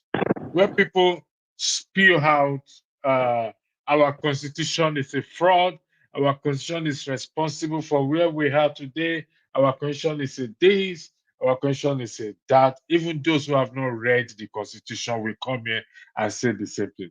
How do we deal with such? Based on this, your argument you just made that I agree with. The floor is yours, Pastor. You got 5 minutes. All right, thank you very much. I must say that I am also in the camp of those who say that the Constitution is a fraud. Don't get me wrong. I'm living at the moment by saying we have a Constitution now. As shambolic as it is, we have to live with it until the people. See, people who say the Constitution is a fraud, they're going by the preambles of the Constitution, where it says mimicking, copying. We the people. We the people, which is Ipsissima Vaba from the United States, who they copied theirs from. So if it's not we the people, I know there's a scholar, Tony is his name, who's been making the case on Tony, that. is it Tony Nandi? Yes, Tony Nandi. Okay. Yeah, he's more eloquent than I will be, so I'm not even going to try to say what he says. He goes around, he makes the case that because the Constitution says we the people did XYZ, and it's not we the people, is the military, right? We didn't send delegates. Now, on the other hand, people, maybe Tony here would say, no Constitution is perfect. If the army, they're part of the people. If they brought in scholars or whatever, it's still part of the people. So we could go back and forth. I take a more sensible approach to it. We have this particular Constitution. It could suffice if everybody's going to deal with it in good faith. No matter what kind of Constitution we have, which is why I attack the main problem itself, not the symptom. People have to deal in good faith. We are at an intersection when it comes culturally. You have people who believe in the Islamic tradition. You have people who believe in quote-unquote Western tradition, but it's not really Western. It's just the common sense tradition where it's a soup where everybody contributed to it. Africans, even since Muslims, right? Everybody contributed to what we call the Western jurisprudence. And that's what we've adopted to do. So you cannot sneak in Sharia to the back door. It's not acceptable. Now, in your local government, you could have stuff like that, but don't try to bring it into our Constitution. That's what I'm saying. And it's there already. It came in under the guise of civil. They say, okay, look, we want to do customary courts where people get married, or it's a civil thing. You sue somebody for money and all that. And then if those two are Muslims, they could opt to go via the Sharia, right? Okay, fine. It's unacceptable to bring it into our Constitution, but fine, right? The Obasanjo did that, sold us out so he could be president. Now, these people have been creeping it in, whereby the jurists, the judges, they're sipping in from that Sharia courtroom into the mainstream. They become even Supreme Court judges, like Tanko Mohammed. Never saw a day of in his life of a law school, right? So they sip in from that Sharia thing, and they're being nominated into our courts. So now here's a Christian, let's say Nnamdi Kanu, or me, or even you, pastor. Now, you're a pastor. I've never asked you, are you a Muslim pastor? I don't think there's anything like that, but I'm assuming you're a pastor for the Lord. So now you're here, you're sitting in a courtroom, and you have a Sharia judge handling your case. That is anathema to the Western jurisprudence, because here in the United States, I know I'm going a little long here, but let me just conclude by saying, here in the United States, you're supposed to be tried by a jury of your peers, not a jury of your enemies. Now, we don't have a jury system, which is even worse. You can, like here, if I'm in the United States, I go to a courtroom, I look around, they're doing what they call a Vodaya process, which is choosing the 12 people who are going to try your case. The judge, of course, you've already opted to go with the jury. You have a right to say, no, I don't want just one individual try me. I want a jury of my peers, 12. All of them have to say you're guilty. If one says you're not guilty, then you're not guilty. So that's this thing there for you, cushioning. So what I'm saying is that where you don't have a jury of your peers, now you have one judge, and that one judge is your enemy. For example, we in the South, as a Biafran, we're in a state of war with Nigeria. They don't want to honor the deal that we made, no victim of vanquished. They want to treat us like we lost a war, and we didn't lose a war that we fought against Britain. So here, during Vodaya, I could look at a Muslim in the eye and say, I don't want you in my case. And he'd be thrown out for cause. They want to ask me why you threw him out. I want him out because he looks at me as an infidel, and I look at him as somebody who needs some growing up to do. So now, what I'm saying therefore is that you go to Nigeria, you have these judges snippets coming in from the Sharia angle to our Supreme Court. So now, when you have kids like this come to court, they're not looked at as kids. Pastor, Mr. Tony, I beg your indulgence. Mr. Pastor, I got lost when you were talking, but let me. You reference to the Sharia. Have Sharia judge as individual, Muslim individual in the Supreme Court. Would that be correct? Yes. And these people were appointed by, they went through the normal procedure of being appointed. Yeah, the normal procedure being your governor recommends you, or the judicial council. They went through the normal procedure. Right. And that's whatever law they will apply to the case is going to be the law of the land and not Sharia law. Would that be correct? I have to give you a little caveat on that. Let me say, I know what you're asking me, so let me just cut it. For example, when Buhari came in there, we had a normal chief justice, right, who went to law school, have degrees, it's been in the system. His name is Justice Onegin. So Buhari came in there and removed me illegally. In order to remove a chief justice, a president cannot just remove a chief justice, right? Because there are three equal branches of government: judiciary, executive, and the legislature. So he's supposed to recommend to the Senate, where he needs not just a majority, super majority, to remove that chief justice, Onegin. He didn't, so he just suspended him and then appointed this Tanko Mohammed, who is a Sharia judge. Never been to law school anywhere. So now, you made an important point. When I said earlier that our lawmakers, they have our greatest problem in that country. When Buhari removed and did not consult, I don't know the procedure of removing a judge. So our lawmakers, but what cases did the judge preside over, the Supreme Court judge, that made you to come to that conclusion that because it's a Muslim, its judgment is based or is biased or is based on that Muslim rhetoric that you are talking about? Can you cite a case for me, please? Yes. Buhari, I mean, Jonathan versus Buhari, for example. So many And what was the case about, please? The election was rigged in favor of Buhari, right? And Jonathan, they appeal, they go there, they won't pay any mind to it because they are using our courts. Let me say, this is very important here. What it is that, you remember when Masker he was a very brilliant northerner, right? And he's tolerant of everybody. He comes here. He's no friend of mine, but he's friend of everybody who comes on this platform, right? You know, Masker. So I asked Masker a pointed question. Do Muslims, those who are adherents to that religion, do they believe in democracy? And he was candid. He told me, no, they don't. They believe that there's a council that's supposed to pick the leader of a country. Okay. So what they're using, Pastor, can you focus on the question, please? You talk about jurisprudence. I'm asking you a straightforward question. Yeah. Did you read any of the cases that the judge presided on? And you're saying definitively that he was biased because it's a Muslim. It's a question, please. Yes. I have a litany of, I gave you one, but virtually every election map, right?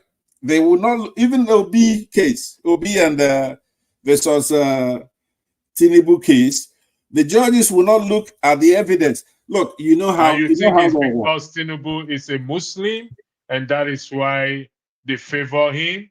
Exactly. Muslim ticket. Don't do this, let me conclude. I think Tony wants to come in. I'll come back to you. And let me go to Tony. Pastor, I'll come back to you, please. Mr. Tony, the floor is yours. Thank you. Well, what do you want me to say? Or are we talking on the issue of anything that you want to say? Or in the case of what Pansat said in terms of appointing a Muslim supreme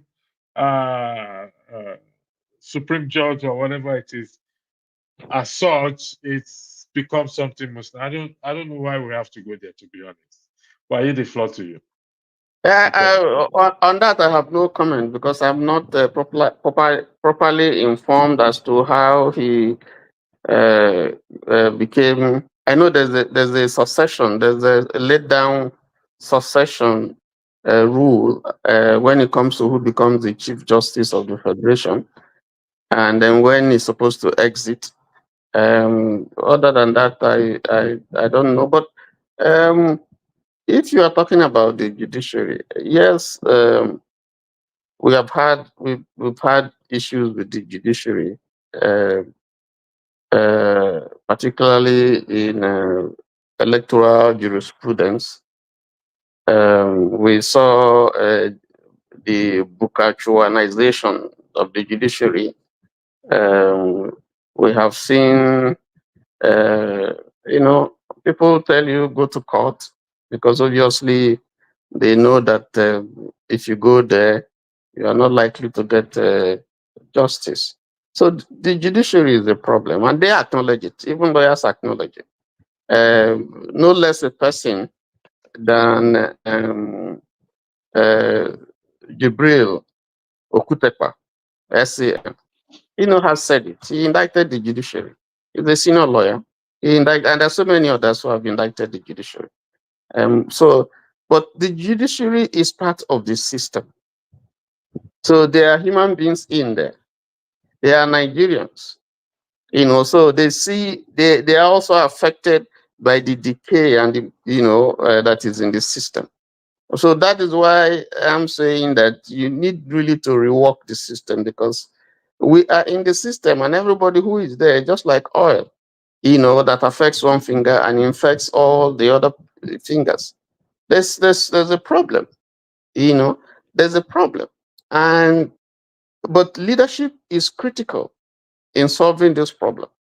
And then followership also, because followership are the ones that bring the leaders.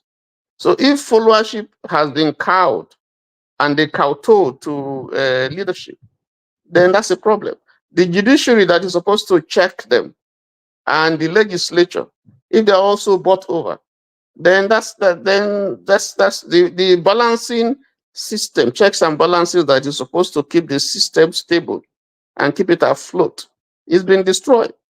So that is the situation that you have now, and it's unfortunate. But again, back to our topic. The critical thing we're talking about here is that there's gross injustice, there's corruption, there is leadership failure, all over, So it's sad, and yet the tragedy is that this is a country that is well endowed, richly endowed. It has people, but unfortunately, we have a stranglehold on the system by certain cabal. I'll give you an example, for instance. I was listening to Davido's father, Chief Adeleke. And this is a man who has invested billions on the electricity sector. In fact, currently, he is building one of the biggest electricity plants in Nigeria. And while he was looking for the license, and he went to some big man, public servant, and I heard him say he was giving a testimony in church. And he said, in spite of the investment that he has put in, and the obvious benefit of such a project to Nigeria in terms of employment, in terms of generating electricity, they said to him, this person said to him, that as long as he is alive, he would make sure that that project doesn't see the light of day. And the man said, okay, no problem. But as a Christian, devout Christian, he just said, okay, let's see if this man is God. The man took ill. They flew him out of the country. The person who replaced him came and approved the project for this man. This electricity project, God willing, is going to be commissioned in January. This is something for the good of the nation. This is something that an entrepreneur, somebody, in the light of the challenges that we have in the country, set his money, set his time to invest. And you are begging for investment. And yet somebody within the system wants to frustrate it. Dangote has said so too, the same thing. So you begin to wonder, what is it that we really want in this country? We travel all over the country. We see the way these things work. We enjoy them. We see the benefits. And yet, people are just there to emasculate, to destroy and pull down the system because of what they will gain. And they are not looking at what the general good. Because if you are doing well, if you live in a place where you are the only rich man and everybody around you is poor, you can't live. You can't live safely. You can't. You'll be insecure.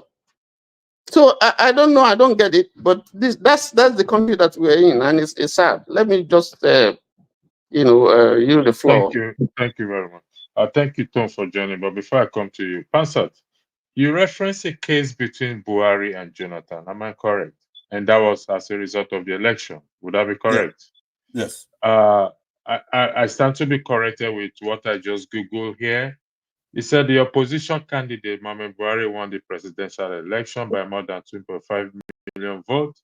Incumbent President Goodluck Jonathan considered defeat on 31st of March before the results from all 36 states had been announced. The election marked the first time an incumbent president had lost re-election.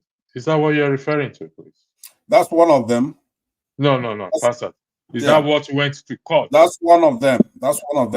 He did go to court. He went to court. Aside from when the president concedes, like Jonathan did prematurely, he was forced, even from Obama.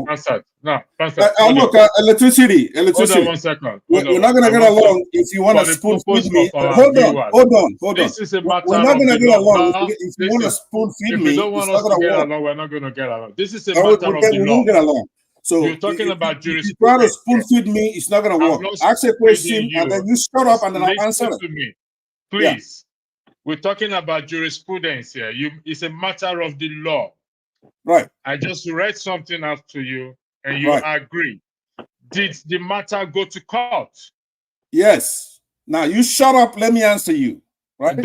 tell me to shut up again. Hold on. No, don't listen. Will you hold Do on? not tell me to shut up again. I gave you that due respect. Okay, don't do let's that respect again. one another. Okay, I want to say to you I that just want clarity. Do not tell me to shut up again. Allow me to talk. Will you allow me to talk? That's okay. Listen, I'm telling you now respectfully.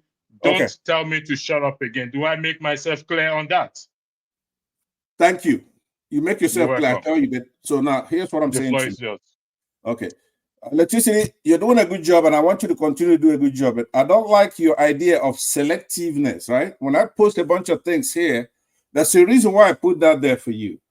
I've posted here for you now, for those who are listening, who are not privy to the private section.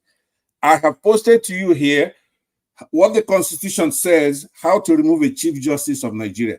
To me, that's important for our viewers to know. If Buhari comes in there and removes the Chief Justice by himself, and it goes against our Constitution on how to remove a Chief Justice, that advances my case. That's more important than the nonsense you dug out with Jonathan. When a president is under pressure from Obama and Americans on the night of an election, and they say, hey, look, concede and get out of there because this Buhari is violent and is coming to get you.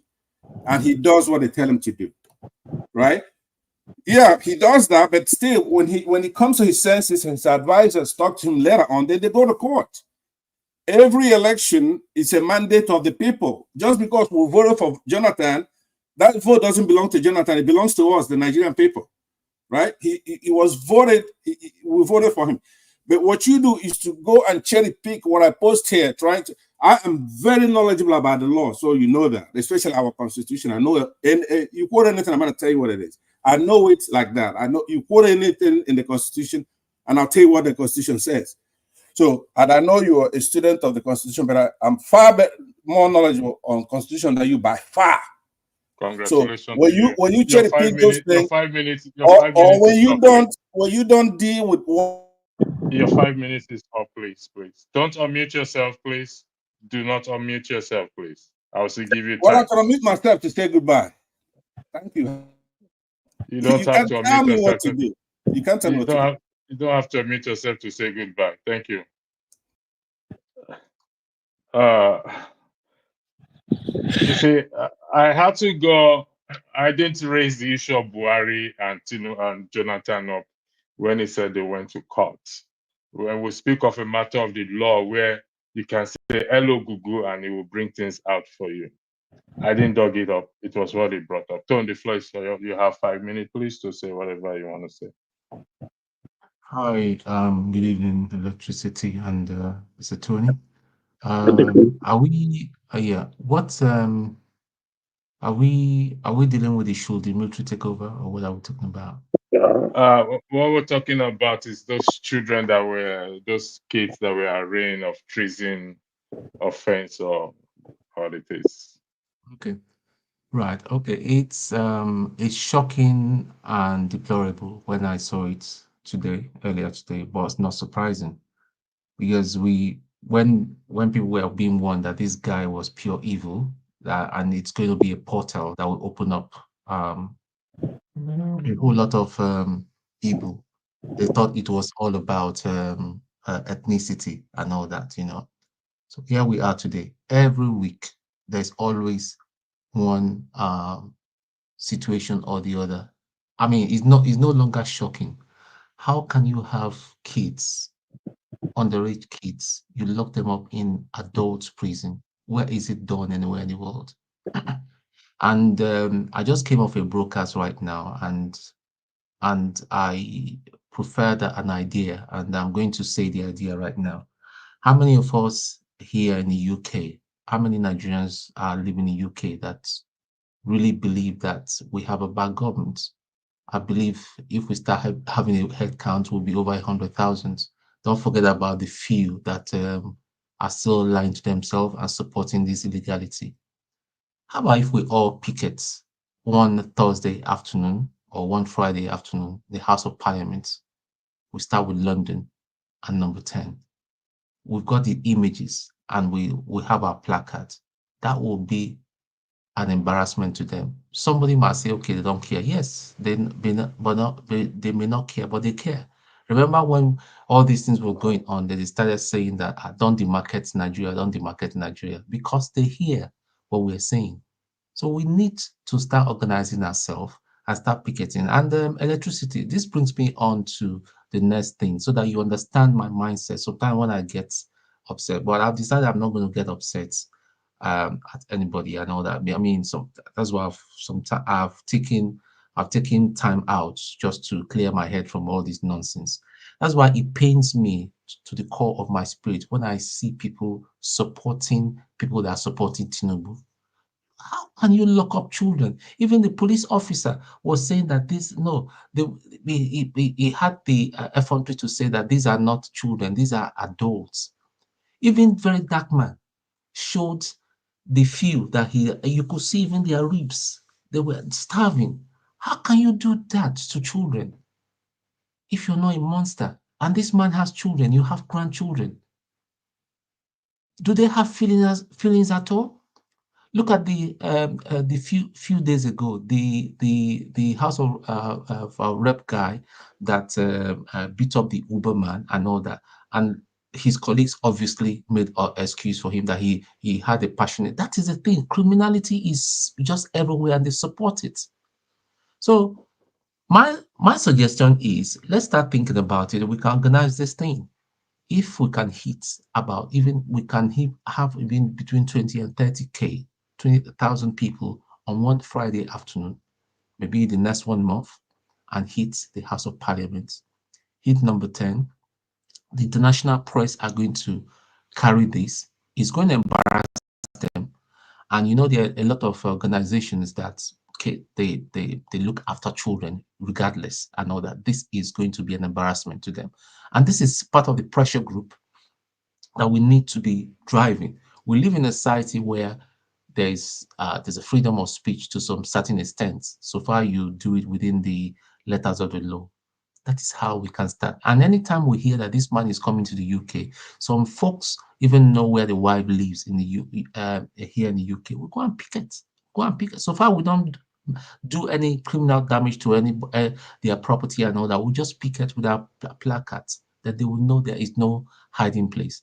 And this could catch fire. People in the US should organize themselves. They know where, like, okay, MC Oluomo, does he not live in America? How many people have gone outside where he lives and all that, and let Americans know that this is a criminal that is living in the US. This is a criminal. His kids are in the US. They are walking about like normal. I mean, make life uncomfortable for them. Then they will start thinking twice.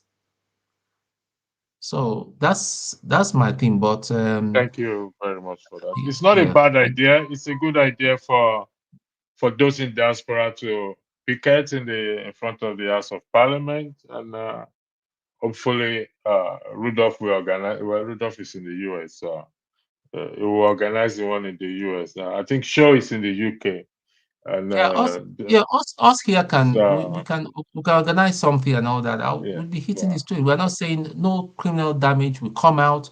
We'll have a placard and all that. People that can print T-shirts, we print T-shirts and tell the world what this guy. This guy is not just an election fraudster. He's I also ready think the to world murder. already know. I think in my opinion, for anything to be that effective, we'll have to be on the ground in Nigeria. Yes, there's not people. I mean, the Jews and the Palestinians, they go to the parliament, they go to the White House, they complain, they campaign. Some have effect, some don't have effect. But I think when this thing is carried out on the ground itself, where these atrocities are happening, when we the people rise up, just like the way the Kenyans did, and just like the Arab Spring, and that is, to me, that is how it will be effective. Because, for example, I'm not saying they have. If the UK government is benefiting, hypothetically benefiting from the Tinubu government, they will listen to you. By the time they walk back into that door, whatever you say is just shall be thrown out of the window. But then again, it has brought the problem to international, because cameras, the international cameras will flash it. I know they may not worry, but it's an embarrassment. It will be. See, the last thing this present governor, the last thing this present government needs is pressure. The opposition are going to use it as what's your position? Which is your position? Who is your position in Nigeria?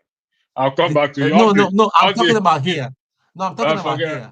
I'm talking about this Tony, we both live in the UK. We follow the politics. It ain't gonna work. Sorry about that. Auntie, the floor is yours. Thank you very much. Hello, brothers. It's nice to come over here again and have our usual therapy. I'm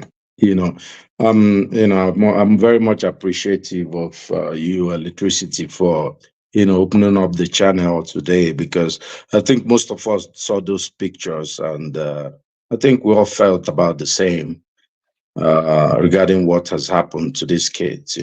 Very painful stuff, right? It's heartbreaking. Should not happen to anybody in this world. And I just came here to give my 2 cents. I try to be explicit as usual.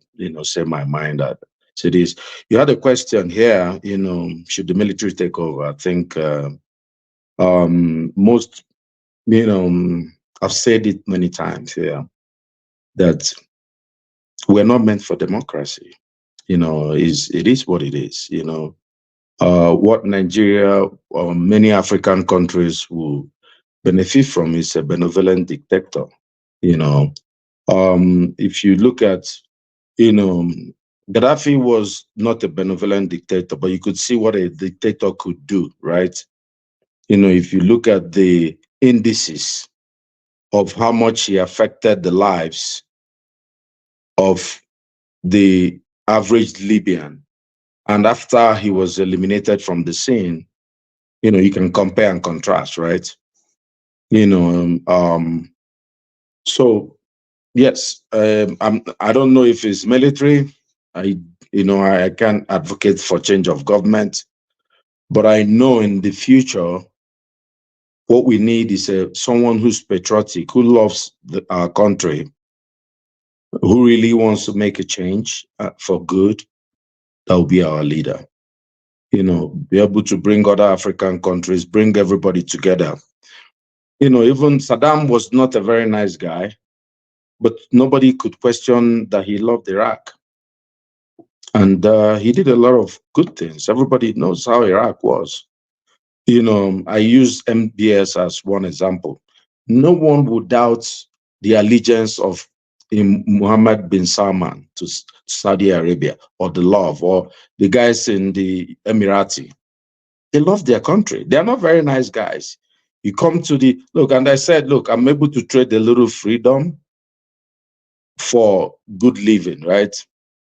Now you can insult Tinubu, saying, well, if you insult him, they will even arrest you now.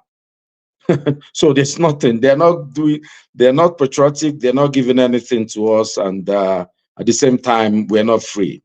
But, being blunt as usual, and many people rile many people up now. Look, for the kids, I'm heartbroken. These kids are innocent children. I know they are used during election and riots and all this stuff. It's not like, these are mostly will be Amajuris, if from a little knowledge of the North. Nobody really cares about them. Most of them, their parents don't even know, they just wake up in the morning, carry their plate and enter the street. That's why I'm happy some leaders in the North are joining in to say, look, this is unacceptable. Don't tell me, apart from the Southwest, most of the Tinubu's cabinet, they are Northerners. See how the number 3, right? The number 2 is a Northerner, right? Number 3 is a Northerner.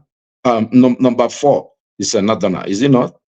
The Speaker of the House, the Speaker of the House is a Northerner. The Vice President is a Northerner. Most of the ministers in high places, they are Northerners. There's no way they didn't know these kids have been in detention for 90 days. Kudos to people who showed those pictures, because those pictures say 1,000 words. But I'll tell you something. It's been long coming.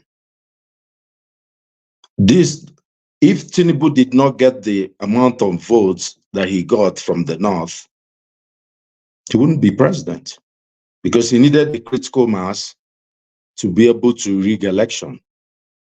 So they are complicit also in what's going on in Nigeria. They not voted for Buhari twice, like multiple times. Even when Buhari screwed up the first term, they voted for him again. When he screwed up the second term, they voted for Tinubu and said it's Muslimi. How many times we've got to try, we've got a saying in Igbo land, about a sheep called a bulako. The mother came and said, and asked the children, how many times would something happen to you? It was asking 8 of them for you to learn to be able to not make mistakes again. One said 8 times, said, okay, good. One said 7, said good. 6, good. One said 1, everybody clapped for him. And he got to the turn of a bulako, who's in the Igbo, is a very smart kind of sheep. Bulako said he will learn from the one that happened to another person. These guys have been, just last week, they were pushing for, what's that, there was some Muslim legislation. How, to amend a phrase, a word in the Constitution. So from personal to broaden. So what I'm saying is, look, what we say, the Bible says where your what riches are, that's where your heart is. Their obsession is not because we're blaming Tinubu and all that. These are 2 people who went to steal. This is the idea about Nigeria. If you look at the tripod of Nigeria, there has been let the North and the Southwest connive to suppress the East. That's what it's been, or the other people. They'll be. Let me ask you, Tony. I'll come back to you. Audie, sorry. I'll come to you, Tony. Audie, this issue of suppressing the East or the IPOB, this and that, I'm a bit confused. I asked this question some time back. Hypothetically, the Eastern states, 5 or 6 Eastern states, come together and develop their region, have their boundaries, border, print their currency, start to recruit army. Is that difficult to do? You see, you asked a very good question but it's treason. You can't print your own currency. It's a declaration of war. We've done it before. Is that not Is that not what you people want, or what you think can trigger this separation you want? No, but we've done it before, right? The idea that we have not, the East is the only part of Nigeria that have taken the bull by the horn and fought. We've given millions of lives for what you're asking. Are you referencing to the Biafra war? Well, I'm sure that's the only thing we have. Have we fought another war in Nigeria? Can you not attempt it again? No, why do we have to? Can't the people in the South, are they not suffering more than us? Okay, no, I'm just telling or is it your North? Hold on. Let me land on my point. No, let me land on my point. If you realize, when the August protest happened, a certain set of people said they would not vote, protest. People were here bashing them. What our people said, we've been sacrificial lambs for this thing so many years. We don't even need to do anything for people to come and kill us. Remember, when this protest was happening, the elements in Lagos State that are in leadership went on overdrive that Obi was arranging for a protest. It was like an Igbo protest.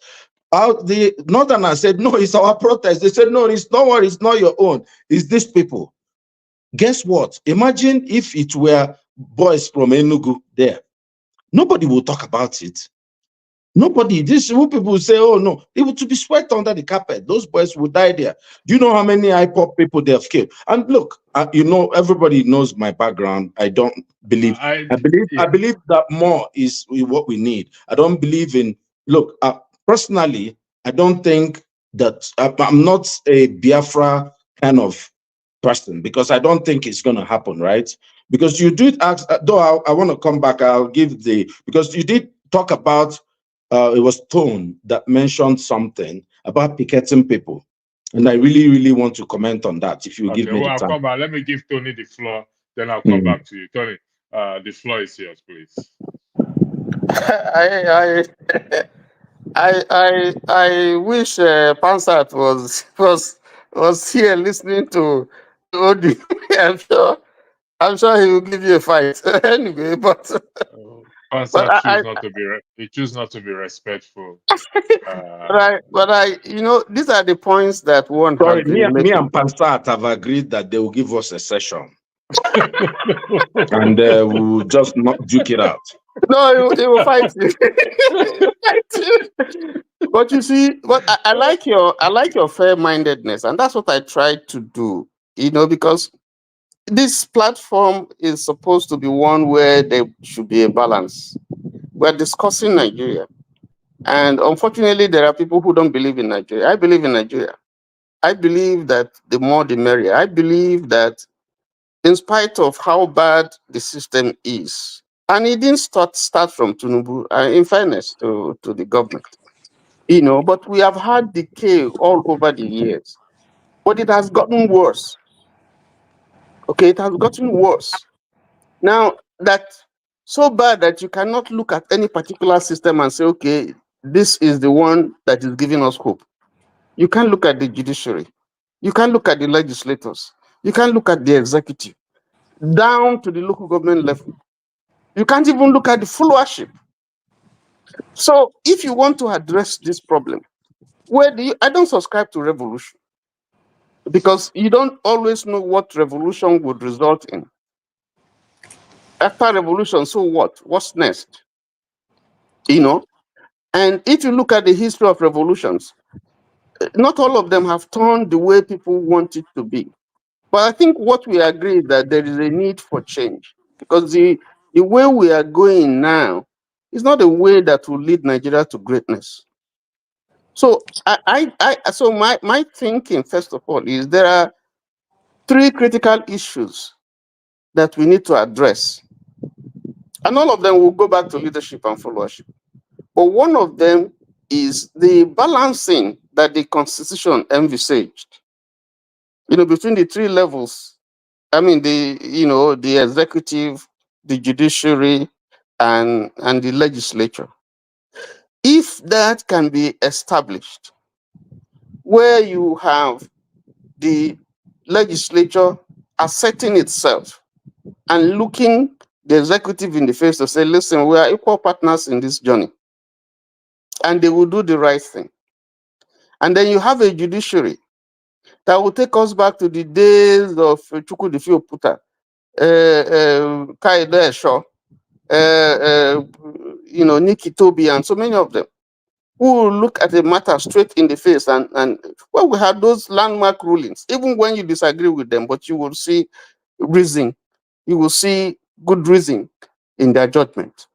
These days, you don't seem to find any of those cases where you can quote, where you can say, they can stand and say this is a landmark judgment.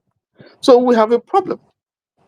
So if we're able to address those 3 levels, where people can stand and can question leadership, where the institutions work, and where the followership should realize that if all these things that are happening, they are the ones that suffer. You know? So it's all encompassing. You know, so and the decay is everywhere. We're talking about these kids now. There are still many other people who are languishing in jails, in detention. They are not tried, and nobody, has heard of them. Nobody can push their case for them. It's unfortunate. You Thank know, you, Tom. it's sad.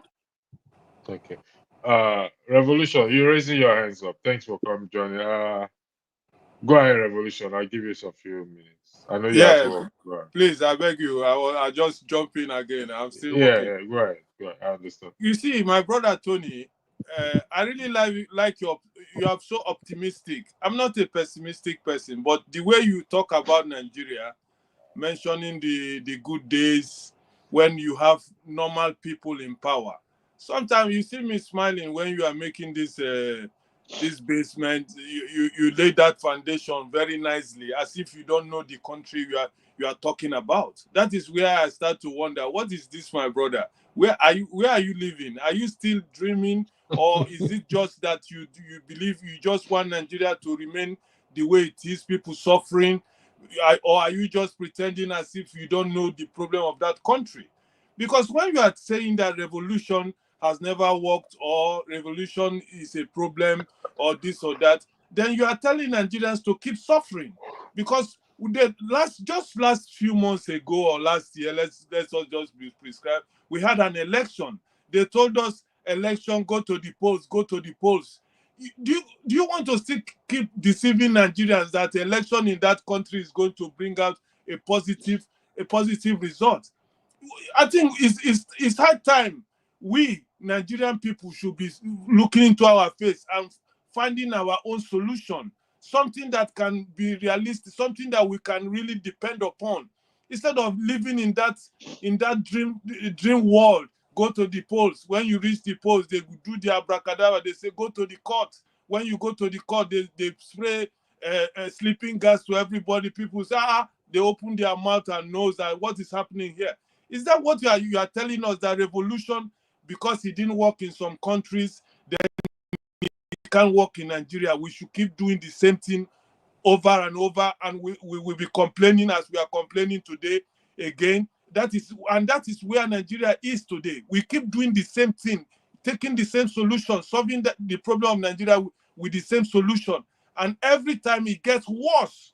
And when people suggest let's try something else, then most of you educated guys will come and be telling us that you don't agree with this, and we should keep in that same way. That maybe, and sometimes forgive me when I say, most of you people who have this opinion are doing well for yourself. You left the country, or maybe you are part of the good system in Nigeria. Look at the children they brought in the court, for crying out loud. Somebody was arguing with you. Why should you say, oh, thank God it's not from the southeast? He's right by telling you that. For me, I don't want a divided Nigeria. I believe in one Nigeria. But we must do something to remove these criminals who have taken over Nigeria. They are cult. It's a cult. You saw them saying it. Oshomole told you that, join us and you will be living well. All your sin will be forgiven. That will tell you it's a cult. That is what we are saying. They have to be removed. And the only way possible to remove these people right now is through revolution. Something that we panic them. Something that will make them realize that, oh, these people, enough is enough. Oh. They have, and we will get all of them when the time comes. And people like Fidel Castro, they did it in Cuba. They revolutionized that country. You understand me? It depends on. I told They revolutionize. Sorry. Please let me just round up. Let me round up, because I will leave you guys. Tony, hold on. Let him round up. It's at work. Just a second. I won't take much time. Go ahead, People like Fidel Castro, they did a lot of things in Cuba, in the whole world. He came in and they changed the system. We don't want soldiers who will come there and come to steal. They are good soldiers, especially the young ones. We don't want them when they come now. They bring Nigerian system. Then after fighting, they come and hand it over to one general. They say he's this most senior. We don't want those type of things in that country. Dan, you know it's a very hard thing for us to make, to determine who is a good soldier and who is a bad soldier. You know that very well. No, but when the revolutionaries come, we know them. Okay. Can I say something?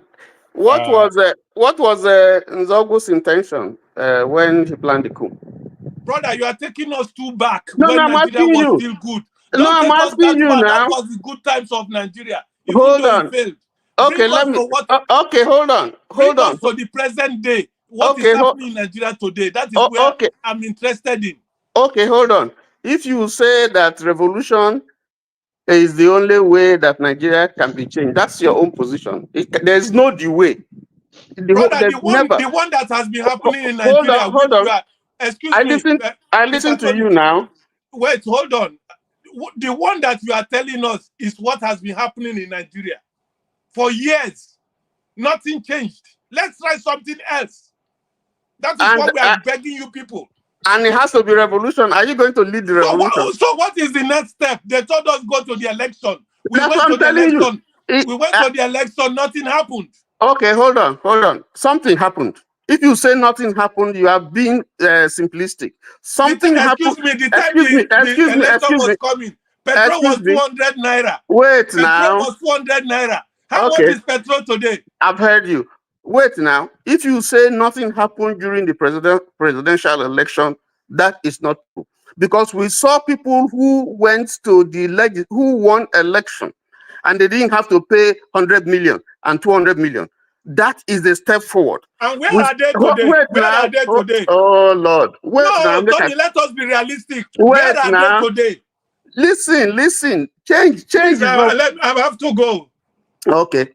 Thank All you. right. What I'm trying to I say. had to hold on one What second. I'm trying to say is there's nothing like one way of looking at an issue. There cannot be, because the problems are multifarious, and every problem has, Nigeria is a very complex country, and so if you say the only way that will solve this problem is through revolution, what kind of revolution?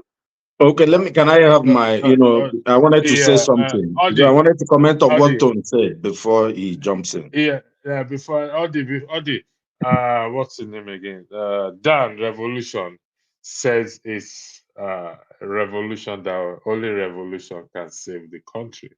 Going back to our argument as to the eastern states having their own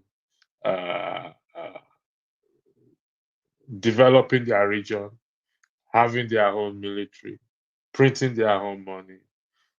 Is that not a revolution that you people should, the Eastern, I beg your pardon, forgive my language using you people. But why should we build the cat again? We have already. Why do we have to be Jesus again? Jesus has died.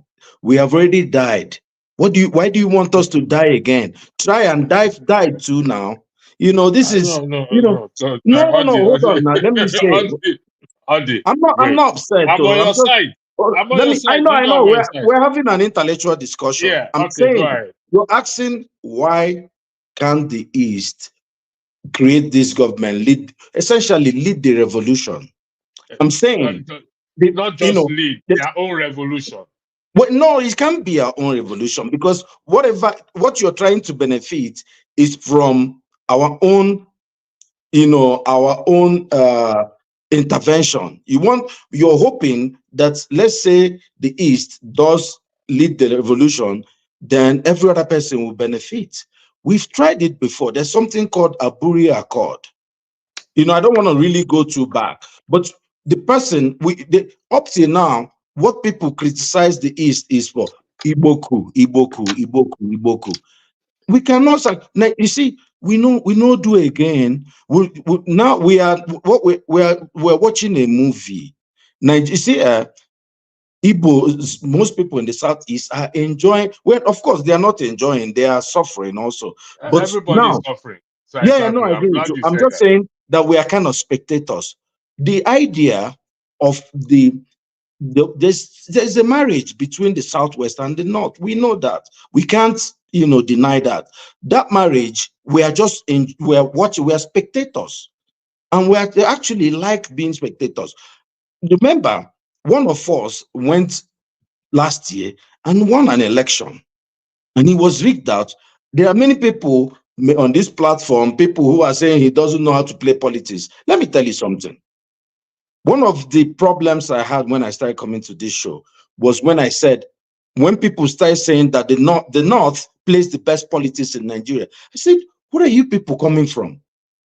You know, you're saying that you're playing, and I said, I started naming infant mortality, maternal mortality, you know, poverty capital, you know, all the indices that you use to human capital development. I said, how can you play the best politics, but your people are behind? Every year you say, oh no, we're still behind, give us more stuff. But you say, no, we are playing the best politics. What I'm saying is that, where is the suffering in Nigeria now? The suffering is nowhere. everywhere. No. Where is the concentration? There is a place. Look, let me tell you. Let's not be intellectually, No. know, What do you dishonest mean? about Could what's you going on. explain yourself? Where is it concentrated on? Yes, the north or the south. The suffering is everywhere. No, who has the most poverty? The poverty level is higher in the north. Why can't you say that electricity? How hard is that? We know Because the if we reasons don't why. tell ourselves the truth, then we can't progress. Because our brothers in the north, you know, look, many of them are honest, decent people who just want good life. They don't. But the problem is, we try to be politically correct with them. We need to tell them there's a problem, you know, because the idea that people say Muslimi, that you should just go and vote because this person, let me tell you where I come from. If you say we voted for Muslimi, 92, not BM, 92, Abiola and his brother. We voted that.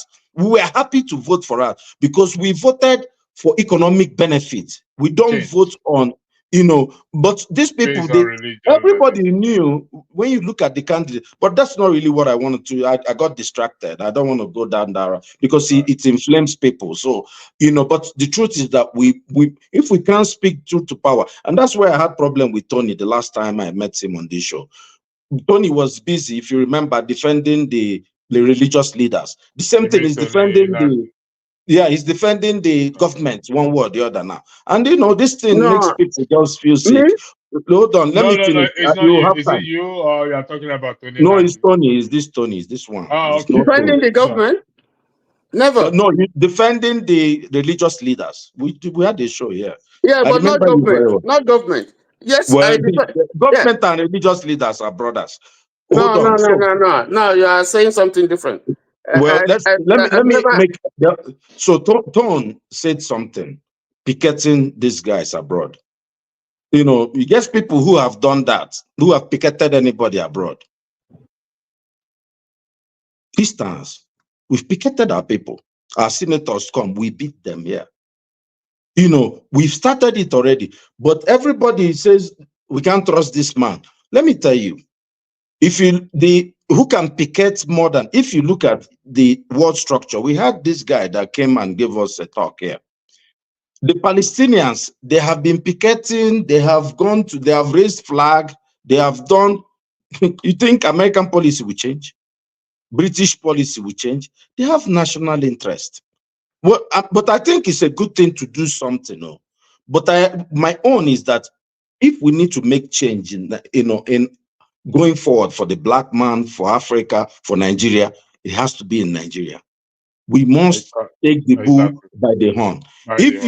Look, the Palestinians, they are trying their own with, of course, in a very crazy way, to buy their own freedom through shooting through the whole thing, But I'm telling you, you see this one that they come to Washington and say, do you know I was listening to some Palestinians in Michigan.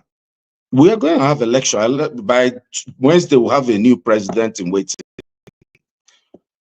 in the United States. Do you know what the Arabs, some of the guys here are saying? They said they are going to punish, they are going to punish the Democrats, by electing Trump. Trump, in the same meeting Trump had with them, say Israel is not doing enough. They need their handcuff need to be taken out.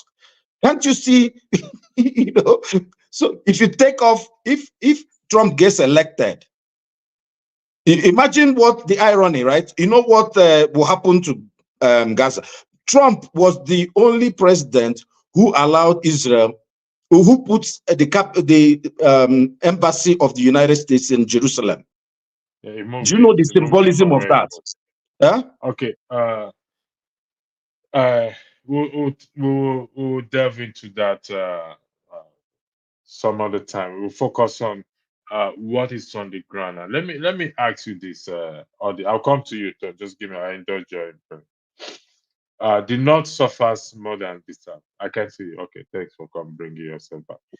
Now, if this, do you not think, or do we not think, if the South, for example, lead the revolution, it will equally help the Northern people as well too? Oh, excellent question. This question was asked in 1967. Do you remember that Awolowo was in Calabar? He was under Ojuku's prison. Ojuku released him. They had a deal. They discussed, but he went there and we know the rest of the story. This is history. Because if we don't know history, and then we don't know the future. What I'm saying is this: where in Nigeria, the greatest hatred for our stupid youth is between who and who? It's between the Igbos and the Yorubas. The most stupid thing in this world. The people who should be banding together to do exactly what you're saying, because what you're saying is the solution to Nigerians' problem. And this was what was prevented in 1959 by the British. Because if you know the history of Nigeria, hold on, let me just land on this point. Have you ever, you can present the result of that election? There were Northern People's, I think, conference, NCNC, and Action Group. 3 main parties. You had some other minor parties that vote. Between the NCNC and the Action Group, they had way more than enough votes to form a government. Why didn't they form a government?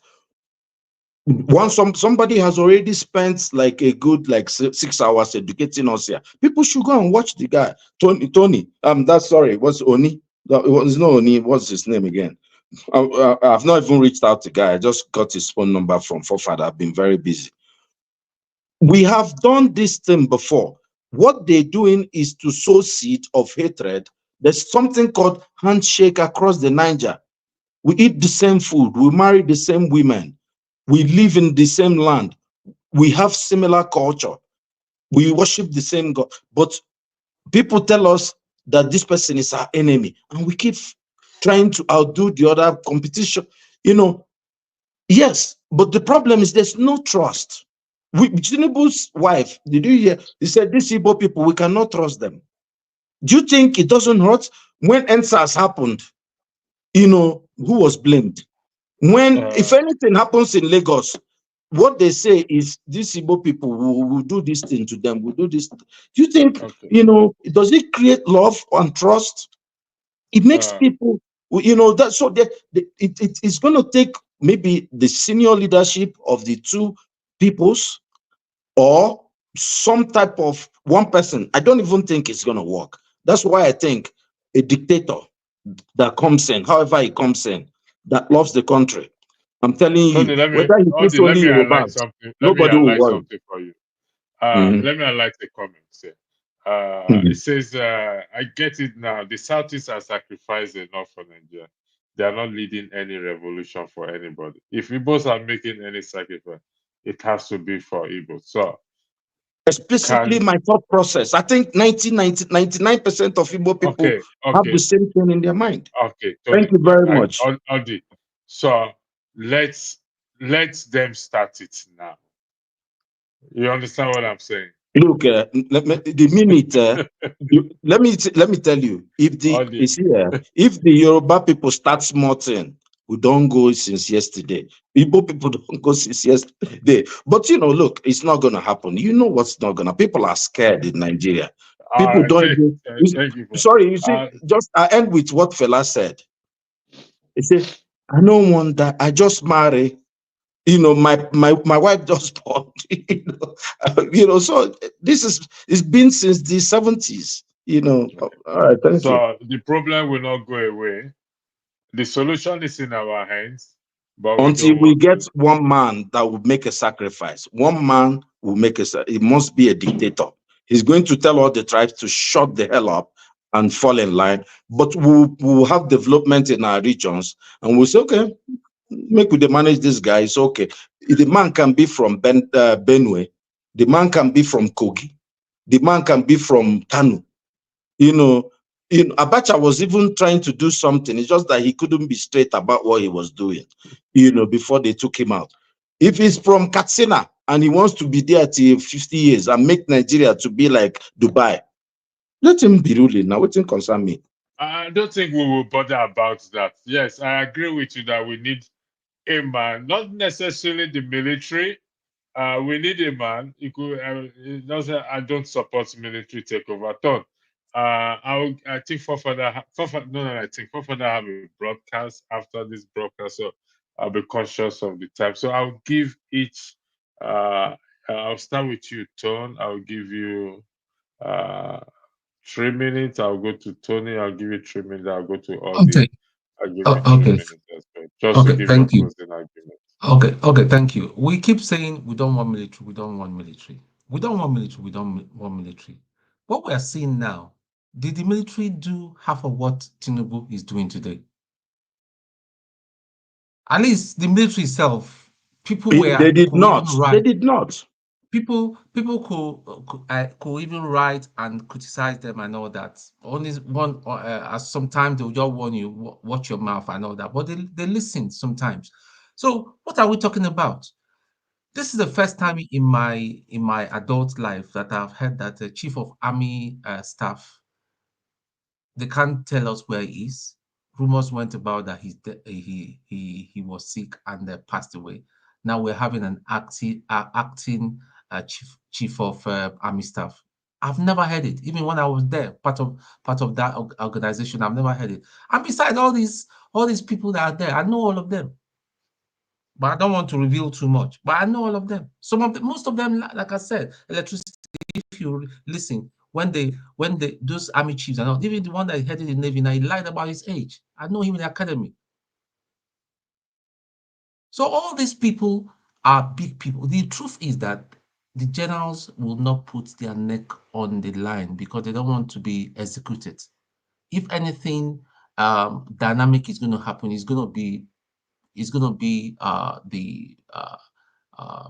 be looking about majors and all that. But the way Obasanjo has organized the army is so difficult for you in that rank to be able to pull off a coup, because he has put a system that it will be so difficult for a coup to be successful. So I don't have any problem if a military guy comes in and is successful, he takes over government, but he has a plan to set the country right in the next 10 years, 15 years, so be it. To be quite honest, the civilian had done more harm to Nigeria than the military. Now, Tony was asking, I think it was Tony that was asking somebody, why did Nzogo and his guys strike? It's because of what we are seeing today. Part of the bigotry that we are seeing today has started back then. The politicians were misbehaving. If we see, why do you think they took out history from school? They're not stupid. A lot of people don't even know about the Wild West, the words here and all that, all the things that culminated into it. A lot of kids do not know what is going on. They don't even have an idea, and that is what is replaying again. So at the end of the day, if we do not have anything very, very dynamic happening, these people are going to 2027. I'm not supporting Obi. Even right now, I don't think Obi is the right man to do the job. I'm saying this in front of camera because his approach will not yield anything. When the sorry, let me just say something. Sorry, no vex. No, Audie, you have your time. It's 3 minutes. No, I just wanted to keep something so he can carry it on in what he's saying. It's 3 minutes is up. So it's 3 minutes is up. All right, Mr. Tony, your 3 minutes is up. Sorry about that. Mr. Tony, your time is. You have your time start now, please. Okay, let me quickly correct something now. I didn't ask my question to revolution is not why the military struck, why Nzogbu struck. No. The question I asked him was, what was the result of Nzogbu's coup? He didn't answer. So that's what I asked. And I meant that to elicit something from him, but I think he was smart enough not to answer. I don't believe in forceful overthrow of government. I don't. Apart from the fact that it's unconstitutional, I think there are others by which we can change a government that is not popular or not performing. And in a democratic system, it's well defined. The process, you don't run away from a problem. You don't. You try and address the problem. And if you say that it's only one way and there's no other way, I don't subscribe to that, because in my life, I've never seen one way as an approach to solving a problem.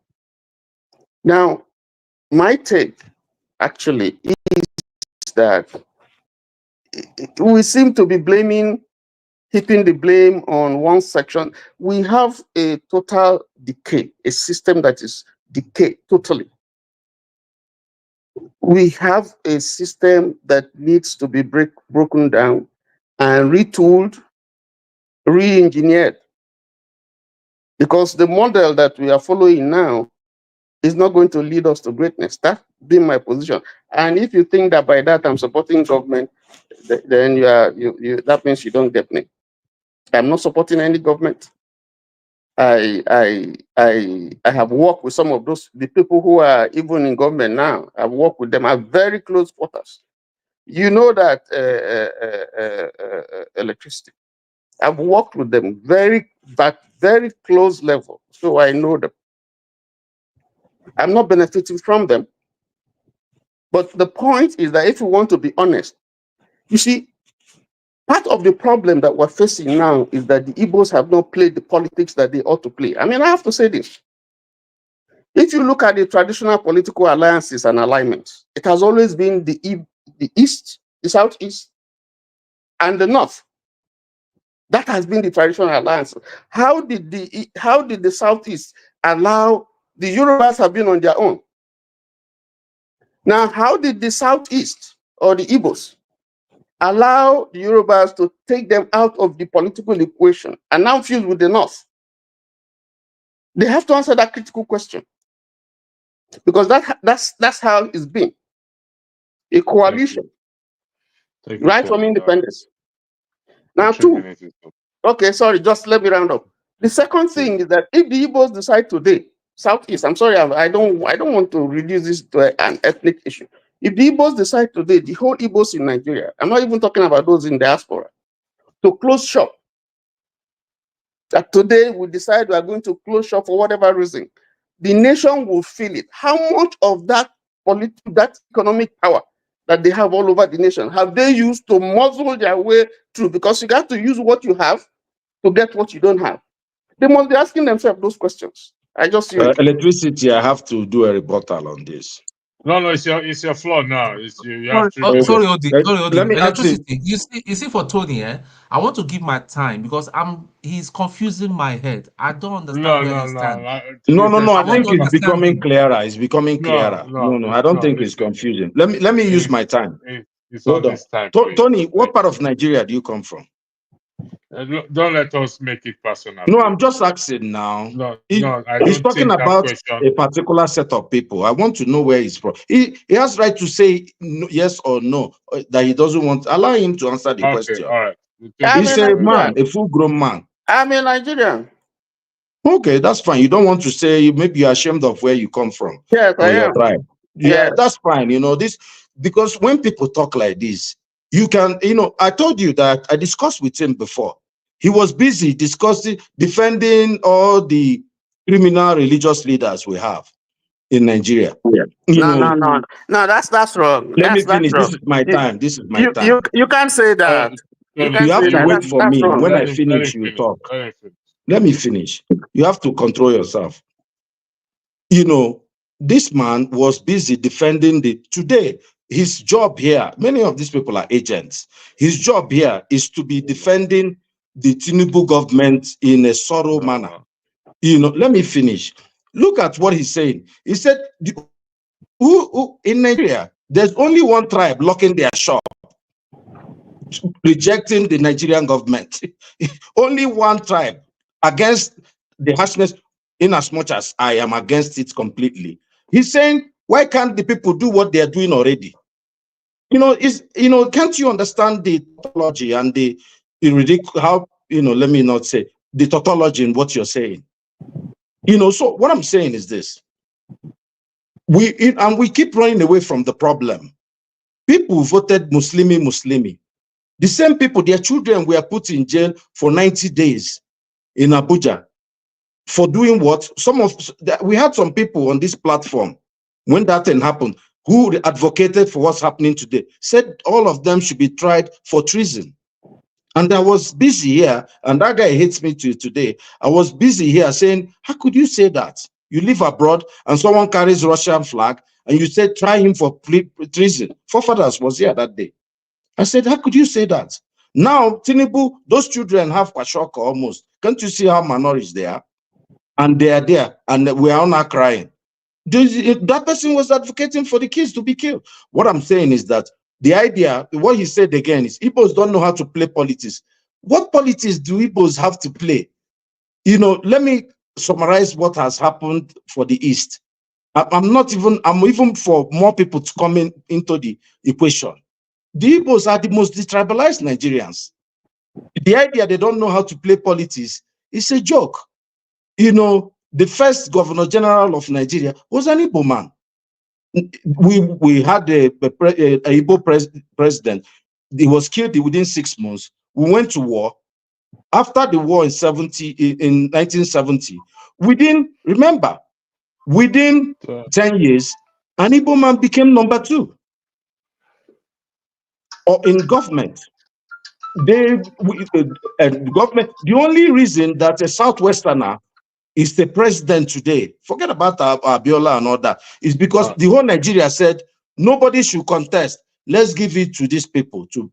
That's what we did. Because if a Northerner had contested with Obasanjo and all that, you can be sure of what has happened. And we, the Easterners, happily voted for Abiola. We happily voted for Obasanjo. We happily voted for Yaradua. We voted for Jonathan. We've been on the winning party all this while until this last election. And actually, if you look at the record, we've been voting for the right guys compared to what is happening now. And the idea that they don't know how to play politics, that's tribalism, clear-cut hatred. And this is the problem with Nigeria. And that's why we're not going any forward. Thank you very much, gentlemen. I'm not defending Tony here. It's not my place to defend Tony. But what I understand is saying is that the Igbos have the power of wealth, business. If they shut down today, and honestly speaking, I agree 100% that if they decide to shut down shops today, we paid the price in blood. We are not paying it again. Relax now. Relax. If they decide to use that power they have, that to close shop for 1 week, let's just say. I know it's going to be hunger this or whatever it is. It will shake the nation. It will shake the government that be. In my opinion, that is what I think is saying. And I would like to thank you, gentlemen. I'd like to thank those of you in the comment section, those of you that gave a super chat, Tope and Tima Jack. Thank you for your super chat. I may not be able to name every one of you in the comment section. And so Forefather has another broadcast set up, so I'll be bringing this to an end so that Forefather, I don't know if you want to weigh into it so that I don't think I'm I thought you wanted to marginalize me now. I'm marginalizing you. Forefathers, I beg no vex. I beg no vex. No, electricity. Sorry, No, just quick one. 1 minute, No, please, if I may. no, I just no, asked him, please. no. I said no. When I say no, I mean no. Okay. I All mean right. it. Okay. That's Father, the floor is yours. Thank you. Go ahead. Thank you, Electricity. Thank you for having me and You have hosting 2 this, minutes because your program hosting the starts in the next. discussion. Yeah, thank you for hosting the discussion. Greetings to everyone on the panel. Yeah, I think this military idea, if as long as it's going to lead to a solution, I don't think we have the luxury of picking the type of military. If you like, let Babalawo come. Anybody that can get us out of the mess we are in, I will welcome them. I don't care. Even if he's an imam, I don't care. Because when people are suffering, people are suffering. So whether it's military, democracy, dictatorship, we need ourselves to get out of the mess we are in. And if you look at most nations, you have different variations. It could be from democracy, it could be from dictatorship, it could be from even monarchy that they emerge from. So we should just be more flexible about anywhere the solution shows up, we should go for it. It's not about any tag. Whether it's military, I don't care. As long as they are going to do the right thing for the nation, that's all I'm looking out for. Welcome to my party, forefathers. You see that? You see that? You see that? I'm open to anything that gets us out of this existential crisis that we are in. We are in a serious situation here. And that is, we don't have the. It's like somebody that is drowning. What do you care? Where the staff is coming from? Where the help is coming from? Exactly. Take it to wherever it comes from. You take it. If it's a pastor, whatever it comes, it comes. And go ahead, Fofala. Go ahead. So, regarding the matter of more controversial matter that Udi was trying to address, I don't think we should be picking on Tony the way he was doing. Everybody has their own opinion, the way they are looking at things. And the way I look at the Nigerian space, I'm surprised. People are actually surprised that the Southwest seems to be doing relatively okay. They've had the dividend of relative peace for a very long time. And they have the capital in that region. You can see that they are going to likely do better. The South has been in conflict. They were having fights all the time before they managed to settle with Goodluck Jonathan. The Southeast was hot for a while. North is hot. Now, are you surprised? They are reaping the benefits of having peace for a while. And people should know always. And then you look at the way the country is structured. Some people just have advantage, just like some people are born with rich parents and others are born with poor. It doesn't mean you cannot thrive, but some people just have inherent advantage, and there's no need to begrudge them of that, because sometimes what we do in Nigeria is that we envy people and we don't even know we are doing it. We act as if we are entitled to their own position. It's not necessarily true. All nations have these peculiarities. Make no mistake. It's in the UK, it's in America. Every nation has it. Make your peace with that. That's how the world is. That's how families are. Not all children are the same parents. It's just the truth of life. Let's not like to do this the way we would like to paint. Oh, we are victimized all the time.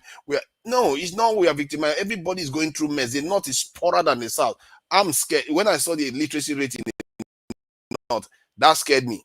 I was like, these people are so uneducated that it could be a national security threat itself. But you were attacking me for saying that forefathers months ago. Remember? No. If I was questioning you, it was because you were not using, you were not talking about it the way I talked about it in terms of data. Maybe you were just saying, oh, they are backward. No, I said it. You see, there were no problem. We'll wait for you when you take over. We'll go back and forth. We're going to cover it on this because maybe you said it from the point of view that they are back. I hear a lot of Southerners saying they are backward people. And that is not always very good way to discuss matters. You use data based on. No, I talked about indices. Yeah, okay. If you remind me of exactly, then I don't think I would just tell you, oh, you are wrong for saying that when it's actually a fact of data. Why would I tell you are wrong? I never do that. You said I didn't say it in a nice way. No, I think you probably said it in a kind of saying that ignore all this whining you. Don't mind it. Don't mind it. It's whining you up. Thank you anyway. I think I've had my time. So thank you for that. Thank you everyone again. It's been a pleasure. We will keep this discourse going on, and the platform operates respect, and those who choose not to respect the rules of the platform knows very well what comes to them. So again, I would like to say thank you all once again. I shall see you tomorrow in the ladies section. We shall see you tomorrow in the ladies section as we'll be delving into the US general election. Thank you very much. Have a lovely night. Everybody. Thank you so much for watching. Thank you. Have you subscribed? Yes, you. Have you subscribed? You. Yeah, before you go, click. It's free. Click. Just that's it. Have you subscribed? You are laughing. Have you subscribed? Have you subscribed? Thank you. Thank you. Thank you. Hey, madam. Thank you so much. I can see you. We have to get to 100,000 subscribers. By the end of the year, how are we going to do that if you don't subscribe? Yes, you. Yes, you're about to click off. Why? Have you subscribed? It's free.